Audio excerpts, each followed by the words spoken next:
ನಮಸ್ಕಾರ. ಸುಮನ ಸುರತಿ ವೈದ್ಯರೊಂದಿಗೆ ವಿಶೇಷ ನೇರ ಪ್ರಸಾರ ಕಾರ್ಯಕ್ರಮಕ್ಕೆ ತಮಗೆಲ್ಲರಿಗೂ ಆತ್ಮೀಯ ಸ್ವಾಗತ. ಸುಮಾರು 4 ಎಪಿಸೋಡ್ಗಳನ್ನು ಈ ಕಾರ್ಯಕ್ರಮವನ್ನು ನೀವೆಲ್ಲರೂ ಕೂಡ ನೋಡಿದಿರಿ. ಈ ಕಾರ್ಯಕ್ರಮದಲ್ಲಿ ಬಹಳ ವಿಶೇಷವಾಗಿ ಸತಿಪತಿಯರ ನಡುವೆ ಬರ್ತಕ್ಕಂಥ ದಾಂಪತ್ಯ ಸಮಸ್ಯೆಗಳು, ಅಂದರೆ ಅದು ಲೈಂಗಿಕವಾಗಿರಬಹುದು, ಮಾನಸಿಕವಾಗಿರಬಹುದು, ಕೌಟುಂಬಿಕವಾಗಿರಬಹುದು, ಮತ್ತೆ ಸಾಮಾಜಿಕವಾಗಿ ಆರ್ಥಿಕವಾಗಿ ಏನೆಲ್ಲ ಸಮಸ್ಯೆಗಳು ಬಂದಂಥ ಸಮಯದಲ್ಲಿ ಅವರು ಯಾವ ರೀತಿ ಆ ಸಮಸ್ಯೆಗಳನ್ನು ನಿಭಾಯಿಸ್ತಾರೆ ಅನ್ನೋದ್ರ ಬಗ್ಗೆ ಒಂದು ಸಲಹಾ ಕಾರ್ಯಕ್ರಮವಾಗಿ ಈ ಕಾರ್ಯಕ್ರಮ ಮೂಡಿ ಬರ್ತಾ ಇದೆ. ಸಾಮಾನ್ಯವಾಗಿ ದಾಂಪತ್ಯದಲ್ಲಿ ಅಥವಾ ಹದಿಹರೆಯದಲ್ಲಿ ಅನೇಕ ಸಮಸ್ಯೆಗಳು ಮಾನಸಿಕವಾಗಿ ಲೈಂಗಿಕವಾಗಿ ಇರತಕ್ಕಂಥದ್ದು ಸಹಜ. ಆದರೆ ಅವುಗಳನ್ನೆಲ್ಲವನ್ನು ಕೂಡ ವೈದ್ಯರೊಂದಿಗೆ ಹೇಳ್ಕೊಳ್ಳೋದ್ರಲ್ಲಿ ಅಥವಾ ತನ್ನ ಸ್ನೇಹಿತರೊಂದಿಗೆ ಮನೆಯವರೊಂದಿಗೆ ಹೇಳಿಕೊಂಡು ಅದಕ್ಕೆ ಚಿಕಿತ್ಸೆ ಪಡೆಯುವಲ್ಲಿ ಎಲ್ಲ ಒಂದು ಕಡೆ ಅಂಜಿಕೆ ಇರ್ತದೆ. ಸೊ ಅಂತಹವರು ಈ ಕಾರ್ಯಕ್ರಮದ ಮೂಲಕ, ಈ ಕಾರ್ಯಕ್ರಮದಲ್ಲಿ ಹೆಸರಾಂತ ವೈದ್ಯರಾಗಿರುವಂತಹ ಡಾಕ್ಟರ್ ಸತ್ಯನಾರಾಯಣ ರಾವ್ ಅವರು ಎಲ್ಲ ಅನೇಕ ಸಮಸ್ಯೆಗಳಿಗೆ ಉತ್ತರವನ್ನು ಹೇಳ್ತಾರೆ. ಜೊತೆಗೆ ನಾವೊಂದಷ್ಟು ಪ್ರಶ್ನೆಗಳಿಂದ ಅವರಿಂದನೇ ತಿಳ್ಕೊಂಡು ಅವರಿಗೆ ಪ್ರಶ್ನೆಗಳನ್ನು ಹಾಕಿ ಅದಕ್ಕೆ ಉತ್ತರವನ್ನು ಕೊಡುವುದರ ಮೂಲಕ ನಿಮಗೆ ಮಾಹಿತಿಯನ್ನು ನೀಡುವಂತಹ ಕಾರ್ಯಕ್ರಮ ಇದಾಗಿರ್ತದೆ ಸುಮನ ಸುರತಿ.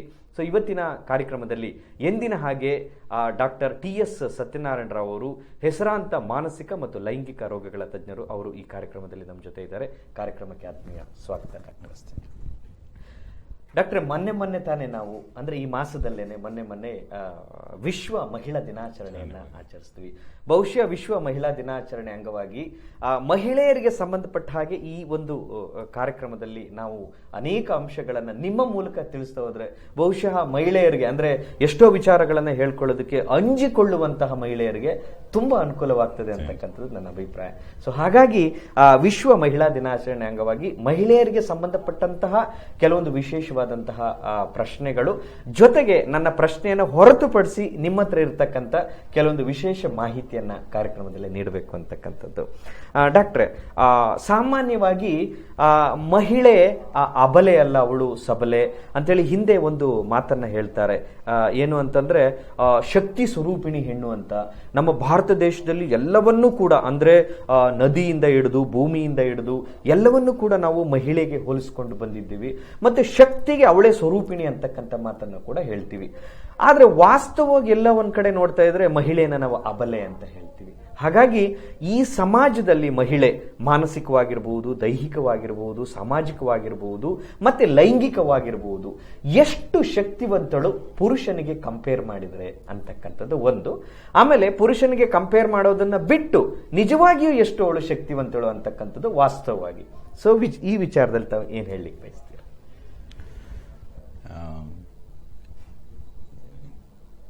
ಈ ಕಾರ್ಯಕ್ರಮ ಇದಕ್ಕಾಗೆ ಮೀಸಲಾಗಿಟ್ಟಿರೋದು ನನಗೆ ತುಂಬ ಸಂತೋಷ ಆಗಿದೆ. ಇವಾಗ ನೀವು ಸ್ವಲ್ಪ ಮುಂಚೆ ಹೇಳಿದ ಹಾಗೇನೆ ಸ್ತ್ರೀಯರ ಬಗ್ಗೆ ಹಲವಾರು ರೀತಿಯ ತಪ್ಪು ತಿಳುವಳಿಕೆಗಳಿದೆ. ಒಂದೋ ಗುಂಪಿನ ಜನ ನಂಬೋದೇನಪ್ಪ ಅಂತ ಹೇಳಿದ್ರೆ, ನೀವು ಹೇಳಿದ ಹಾಗೇನೆ ಅವಳ ಕೈಯಿಂದ ಏನೂ ಆಗೋದಿಲ್ಲ, ಅದು ಜೀವನ ಪರ್ಯಂತ ಸಣ್ಣ ಮಗುವಿಂದ ಹಿಡಿದು ಕೊನೆ ವಯಸ್ಸಿನ ತನಕನೂ ಸ್ವಾವಲಂಬಿಯಾಗಿರೋದಕ್ಕೆ ಸಾಧ್ಯವೇ ಇಲ್ಲ ಅನ್ನೋ ಒಂದು ಕಾಲದಿಂದ ಹಿಡಿದು ಈಗಿನ ಕಾಲದಲ್ಲಿ ಅವಳು ಪ್ರತಿಯೊಂದು ಅಂಶಗಳಲ್ಲೂ ಸಹ ಪುರುಷನಿಗೆ ಸರಿಸಮಾನವಾಗಿಯೇನೋ ಅದಕ್ಕಿಂತಲೂ ಮೆಟ್ಟಿ ನಿಲ್ಲುವಷ್ಟು ಶಕ್ತಿ ಅವಳಿಗಿದೆ ಅಂತ. ನಮ್ಮ ಸಮಾಜದಲ್ಲಿ ಇದೊಂದು ತಪ್ಪು ತಿಳುವಳಿಕೆ ಬಹಳ ತೀವ್ರವಾಗಿದೆ. ಮುಂಚೆ ಸ್ತ್ರೀಯರಿಗೆ ಸಂಪೂರ್ಣ ಸ್ವಾತಂತ್ರ್ಯ ಇದ್ದಿದ್ದರಿಂದ ಹಿಡಿದು ಅವಳು ಶಕ್ತಿಗೆ ಒಂದು ಸ್ವರೂಪ ಅನ್ನೋ ಒಂದು ಅಂಶವನ್ನೇನು ಹಿಡಿದ್ರೆ ಆ ದೃಷ್ಟಿನೇ ಇದ್ದಿದ್ದು. ಆದರೆ ಬರ್ತಾ ಬರ್ತಾ ಈ ಪುರುಷ ಪ್ರಧಾನ ಸಮಾಜದಲ್ಲಿ ಈ ಪುರುಷನ ದೃಷ್ಟಿಕೋನಕ್ಕೆ ಬಲಿಯಾಗಿಬಿಟ್ಟು ಬೇಕಾದಷ್ಟು ಅಂಶಗಳು ಅವಳಿಗೆ ತೋರ್ಪಡಿಸೋದಕ್ಕಾಗಲಿ ಅಥವಾ ಏನಿದೆ ಅನ್ನೋ ಒಂದು ಅಂಶ ಗೊತ್ತಾಗೋದಕ್ಕಾಗಲಿ ಸಾಧ್ಯವಿಲ್ಲದ ಪರಿಸ್ಥಿತಿ ಉಂಟಾಗಿರೋದು ನಿಜ. ಪಾಶ್ಚಾತ್ಯ ಸಂಸ್ಕೃತಿಯ ಪರಿಣಾಮವಾಗಿ ಈಗ ಮತ್ತು ಬಹಳಷ್ಟು ಬದಲಾವಣೆಗಳನ್ನು ನಾವು ಕಾಣ್ತಾ ಇದ್ದೇವೆ. ವಿದ್ಯಾಭ್ಯಾಸದಿಂದ ಹಿಡಿದು ಕೆಲಸ ಕಾರ್ಯಗಳ ದೃಷ್ಟಿಯಿಂದ ನಾವು ನೋಡಿದಾಗಲೂ ಬಹಳಷ್ಟು ಮಟ್ಟಿನ ಬದಲಾವಣೆಗಳು ಬಂದಿದೆ. ಇವಾಗ ನಮ್ಮ ತಂದೆ ತಾಯಿಗಳು ಏನು ಭಾವನೆಯನ್ನು ಇಟ್ಕೊಂಡಿದ್ರು, ಅವರ ತಂದೆ ತಾಯಿಗಳು ಏನು ಇಟ್ಕೊಂಡಿದ್ರು ಅಂತ ನಾವು ಒಂದು ಸ್ವಲ್ಪ ದೃಷ್ಟಿಗೆ ನೋಡಿದಾಗ ನಮ್ಮ ಮನೆಗಳಲ್ಲೇ ನಾವು ಹೆಣ್ಣನ್ನು ನೋಡ್ತಿದ್ದು ನಮ್ಮನೆ ಸಂಪೂರ್ಣವಾಗಿ ವಿಭಿನ್ನವಾಗಿತ್ತು. ಈಗ ನಾವು ನೋಡೋದಕ್ಕೆ ಲೆಕ್ಕ ಹಾಕಿದೆ. ಆ ದೃಷ್ಟಿಯಿಂದ ವೈದ್ಯನಾಗಿ ನಾವು ಹಲವಾರು ಅಂಶಗಳನ್ನು ಇಲ್ಲಿ ಗಮನದಲ್ಲಿಟ್ಕೊಳ್ಬೇಕಾಗತ್ತೆ. ಒಂದು ಈಗ ಅದರಲ್ಲಿ ಆರಂಭಿಕವಾಗಿ ಹೆಣ್ಣು ಪುರುಷನಿಗಿಂತ ಮಾನಸಿಕವಾಗಿ ಎಷ್ಟು ಶಕ್ತಿವಂತಳು ಅಂತ. ಮಾನಸಿಕಕ್ಕೆ ಒಂದು ಸ್ವಲ್ಪ ನಂತರ ಬರೋಣ. ದೈಹಿಕವಾಗಿಲ್ಲ ನೋಡಿ. ಓಕೆ, ದೈಹಿಕವಾಗಿ ಅಂದ್ರೆ ಸುಲಭವಾಗಿ ಎಲ್ರಿಗೂ ಅರ್ಥ ಆಗುವಂಥದ್ದು. ಇವಾಗ ಕಂಪೇರ್ಡ್ ಟು ಒಂದು ವಯಸ್ಸಿನ ವ್ಯಕ್ತಿ ಗಂಡಸು ಮತ್ತೊಂದು ವಯಸ್ಸಿನ ವ್ಯಕ್ತಿ ಹೆಂಗಸು ಅಂತ ಹೇಳಿದಾಗ ಇವಾಗ ಬೈ ಚಾನ್ಸ್ ನಾವು ಒಂದು ಫೈಟಿಂಗ್ ಅರೇಂಜ್ ಮಾಡ್ತೀವಿ ಅಂದ್ರೆ ಯಾರು ಗೆಲ್ತಾರೆ ಅಂತ? ಗಂಡಸೆ ಗೆಲ್ತಾನೆ. ಗೆಲ್ಲೋದಿಲ್ಲ. ಹೇಗೆ ಹೇಳ್ತೀರಾ? ನಾವು ಅನ್ಕೊಂಡಿದ್ದೇನಪ್ಪ ಒಂದು ಕಾಲದಲ್ಲಿ ಅಂತ ಹೇಳಿದ್ರೆ ದೈಹಿಕವಾಗಿ ವ್ಯಕ್ತಿ ಶಕ್ತಿ ಕಡಿಮೆ ಸ್ತ್ರೀಯರಲ್ಲಿ ಅನ್ನೋ ಒಂದು ದೃಷ್ಟಿ. ಬಟ್ ಆದರೆ ನಾನು ವೈದ್ಯನಾಗಿ ಹಲವಾರು ಎಕ್ಸಾಂಪಲ್ಸ್ ಕೊಡ್ತಾ ಹೋಗ್ಬೋದು. ಆಕ್ಚುಲಿ ನನಗನ್ಸೋದು ಈ ಕಾರ್ಯಕ್ರಮ ಪೂರ್ಣ ಈ ದೈಹಿಕ ಅಥವಾ ಇದಕ್ಕೆ ಸಂಬಂಧಪಟ್ಟ ಅಂಶಗಳ ಬಗ್ಗೆ ನಾವು ನೋಡ್ತೀವಿ. ಮಾನಸಿಕ ಅದೊಂದು ದೊಡ್ಡ ವಿಚಾರ ಉಂಟು, ಅದನ್ನ ನೆಕ್ಸ್ಟ್ ನೋಡೋದಕ್ಕೆ ಪ್ರಯತ್ನ ಮಾಡೋಣ. ಯಾಕಂದ್ರೆ ಮಾನಸಿಕ ದೃಷ್ಟಿಯಿಂದ ನಾವು ಲೆಕ್ಕ ಹಾಕಿ ನೋಡ್ತೀವಿ ಅಂತ ಹೇಳಿದ್ರೆ ಅದರಲ್ಲಿ ಎಲ್ರಿಗೂ ಅದರ ಬಗ್ಗೆ ಸುಲಭವಾಗಿ ಅರ್ಥ ಆಗುವಂಥದ್ದು. ಇವಾಗ ದೈಹಿಕ ವಿಚಾರಗಳಿಗೆ ಬಂದಾಗ ನಾನು ಒಂದು ಸಿಂಪಲ್ 1-2-3 ಎಕ್ಸಾಂಪಲ್ ಹೇಳೋದಕ್ಕೆ ಸ್ಟಾರ್ಟ್ ಮಾಡ್ತೀನಿ. ಇವಾಗ ಬೆಳವಣಿಗೆ ಅಂತಾನೆ ಲೆಕ್ಕ ಹಾಕಿ, ಇವಾಗ ಪ್ರತಿಯೊಬ್ಬ ಪುರುಷನಲ್ಲೂ ವೀರ್ಯಾಣುಗಳು ಅಂತ ಇರುತ್ತೆ. ಅಂಡಾಣು ಜೊತೆಗೆ ಸೇರೋದ್ರಿಂದ ಮಗು ಆಗತ್ತೆ ಅಂತ ನಮ್ಗೆ ಗೊತ್ತಿದೆ. ಈ ವೀರ್ಯಾಣು ಲೆಕ್ಕ ಹಾಕಿ ಅದರಲ್ಲಿ 2 ಟೈಪ್ ಉಂಟು. ಒಂದು ಗಂಡು ಮಗು ಆಗೋದಕ್ಕೆ ಬೇಕಾಗಿರುವಂಥದ್ದು ವೈ ವೀರ್ಯಾಣು ಅಂತ, ಹೆಣ್ಮಗು ಆಗೋದಕ್ಕೆ ಬೇಕಾಗಿರುವಂಥದ್ದು ಎಕ್ಸ್ ವೀರ್ಯಾಣುಗಳು ಅಂತ. ಈ ವೈ ವೀರ್ಯಾಣು ಶಕ್ತಿ ಗೊತ್ತಾ ನಿಮಗೆ? ಮ್ಯಾಕ್ಸಿಮಮ್ 24-48 ಗಂಟೆ ಅಷ್ಟೊತ್ತಿಗೆ ಬದುಕ ಸಾಧ್ಯವಾಗುತ್ತೆ. ವೀಕ್ ಫೆಲೋನು. ಈ ಎಕ್ಸ್ ವೀರ್ಯಾಣು ಅಂತ ನಾವೇನ್ ಮಾತಾಡಿದ್ವಿ ಅದಕ್ಕೆ 4-5-7 ದಿವಸದ ತನಕ ಬದುಕುವಂತ ಶಕ್ತಿ ಉಂಟು. ಈ ಕಾರಣದಿಂದ ಏನಾಗುತ್ತೆ ಅಂತ ಹೇಳಿದ್ರೆ ಇವಾಗ ಸಮಾನವಾಗಿ ಗರ್ಭಧಾರಣೆ ಆಗಿದೆ ಅಂತ ಹೇಳಿದ್ರೆ 70% 70% ಹೆಣ್ಣು ಮಗುವಾಗಿ ಹುಟ್ಟುವಂತ ಚಾನ್ಸಸ್ ಜಾಸ್ತಿ ನ್ಯಾಚುರಲಿ. ಇವಾಗ ಅಬಾರ್ಷನ್ ಅಂತ ಕೇಳಿದ್ದೀರಾ? ಇವಾಗ ಅಬಾರ್ಷನ್ ಅಂತ ಹೇಳಿದ್ರೆ ಇವಾಗ ಸ್ತ್ರೀ ಹೋಗ್ತಾಳೆ ಡಾಕ್ಟರ್ ಹತ್ರ, ಡಾಕ್ಟರ್ ಪರೀಕ್ಷೆ ಮಾಡ್ತಾರೆ, ಅಬಾರ್ಷನ್ ಮಾಡ್ತಾರಲ್ಲ, ಆ ವಿಚಾರ ನಾನು ಮಾತಾಡ್ತಾ ಇಲ್ಲ.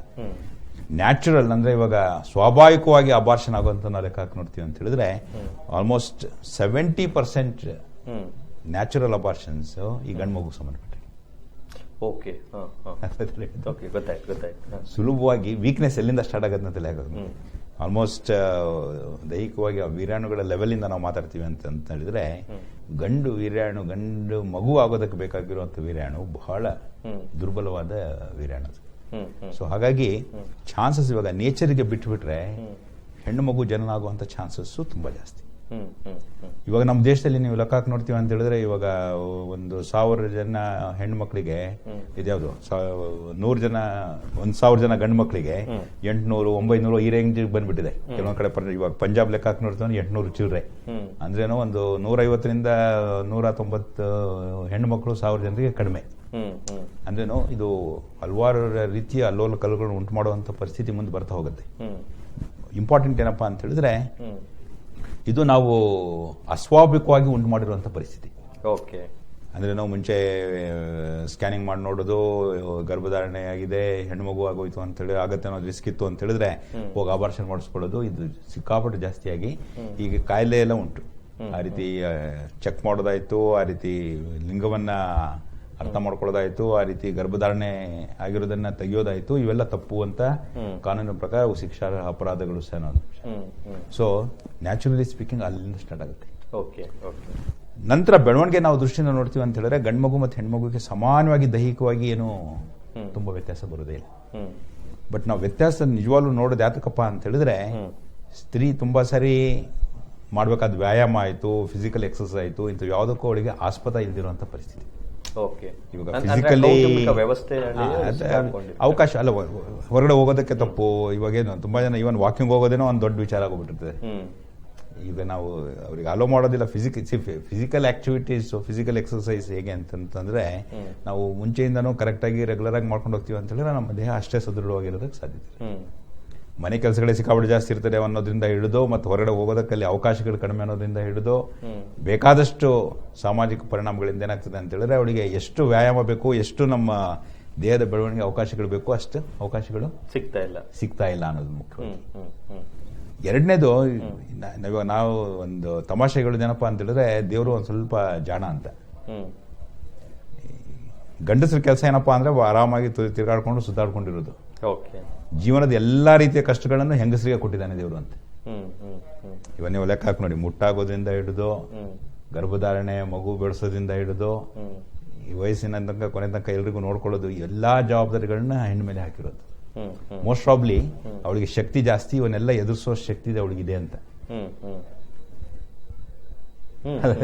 ಸೊ ಈ ದೃಷ್ಟಿಯಿಂದ ಏನಾಗ್ತದೆ ಅಂತ ಹೇಳಿದ್ರೆ ಅವಳು ದೈಹಿಕವಾಗಿ ಸ್ವಲ್ಪ ಜರ್ಜರಿತಳಾಗುವಂತ ಚಾನ್ಸಸ್ ಜಾಸ್ತಿ ಯಾಕಪ್ಪ ಅಂತ ಹೇಳಿದ್ರೆ ಇವೆಲ್ಲ ಎಕ್ಸ್ಟ್ರಾ ಬರ್ಡನ್ಸ್ ಸ್ತ್ರೀಯ ಮೇಲೆ ಆಡ್ ಮಾಡಿರುವಂಥದ್ದು. ಓಕೆ, ಪಾಸಿಬ್ಲಿ ಆ ರಿಸ್ಕ್ಗಳಿಲ್ಲ ಅಂತ ಹೇಳಿದ್ರೆ ಫಿಸಿಕಲಿ ಡಿಫ್ರೆನ್ಸ್ ಇರಬೇಕಾದ ಅವಶ್ಯಕತೆಯಲ್ಲಿ ಕಾಣೋದೇ ಇಲ್ಲ. ನಂತರ ನೋಡಿ ಇವನ್ ಆಕ್ಚುಲಿ ನಾವು ದೈಹಿಕ ಕಾಯಿಲೆಗಳು ಅಥವಾ ಮನೋದೈಹಿಕ ಕಾಯಿಲೆಗಳು ಅಂತ ಏನ್ ಮಾತಾಡ್ತೀವಿ. ಹಲೋ ಹಲೋ ಹಲೋ ಸರ್, ನಮಸ್ಕಾರ. ನಮಸ್ಕಾರ ಸರ್. ಎಲ್ಲಿಂದ ಕರೆ ಮಾಡ್ತೀರಿ ಸರ್? ನಾನು ಜೆ.ಪಿ. ನಗರದಿಂದ ಹರೀಶ್ ಅಂತೇಳಿ. ಓಕೆ ಹರೀಶ್, ತಮ್ಮ ಪ್ರಶ್ನೆ ಕೇಳಿ. ಸತ್ಯನಾರಾಯಣ ರಾವ್ ಇದ್ದಾರೆ. ಸರ್, ನಾನು ಅವ್ರ ಬಗ್ಗೆ ತುಂಬಾ ತಿಳಿದಿದ್ದೀನಿ. ನಾನು ತುಂಬಾ ಚೆನ್ನಾಗಿ ಗೊತ್ತು ಅವರು ಸರ್. ನಾವು ಯಾವ್ದೋ ಒಂದೆರಡು ಓರಿಯೆಂಟೇಶನ್ ಪ್ರೋಗ್ರಾಮ್ ಹೋದಾಗ ಅವ್ರ ಮಾತು ಕೇಳೋದು ಅಂದ್ರೆ ನಮ್ಗೆ ಖುಷಿ ಸರ್. ಒಂದ್ 2-3 ಕಾರ್ಯಕ್ರಮದಲ್ಲಿ ಅವ್ರನ್ನ ನಾನು ತುಂಬಾ ಹತ್ತಿರದಿಂದ ಬಲ್ಲೆ. ಅವ್ರನ್ನ 1000 ಜನ ಇದ್ರೂನು ಒಂಥರ ಪಿನ್ ಡ್ರಾಪ್ ಸೈಲೆನ್ಸ್, ಅಷ್ಟು ಇಂಟ್ರೆಸ್ಟ್ ಇಂದ ಅವ್ರನ್ನ ಅವ್ರ ಮಾತುಗಳನ್ನ ಆಲಿಸ್ತಾ ಇರ್ತಿದ್ವಿ ನಾವು. ಹಂಗಾಗಿ ಏನೋ ಒಂದ್ ಸಣ್ಣ ಪ್ರಶ್ನೆ ಕೇಳ್ಬೇಕಷ್ಟೇ ಅವ್ರನ್ನ. ಖಂಡಿತ ಕೇಳಿ ಸರ್. ಸರ್ ದಯವಿಟ್ಟು ಅವ್ರು ಕೊಡಿ ಸರ್, ಮಾತಾಡ್ಬೋದಾಗುತ್ತೆ? ಮಾತಾಡಿ, ಕೇಳಿಸ್ತಾ ಇದೆ, ಮಾತಾಡಿ. ಸರ್ ಹೇಳಿ, ಪ್ರಶ್ನೆ ಕೇಳಿ ಹರೀಶ್ ಅವರೇ. ಸರ್ ಏನಿಲ್ಲ, ನಮ್ ಮದುವೆಯಾಗಿ 7 years ಆಯ್ತು ಸರ್.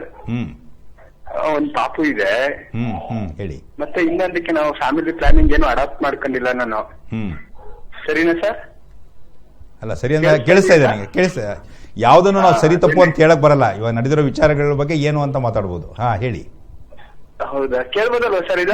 ಕೇಳಿ. ಅದೇನೆ, ಫ್ಯಾಮಿಲಿ ಪ್ಲಾನಿಂಗ್ ಏನು ಅಡಾಪ್ಟ್ ಮಾಡ್ಕೊಂಡಿಲ್ಲ.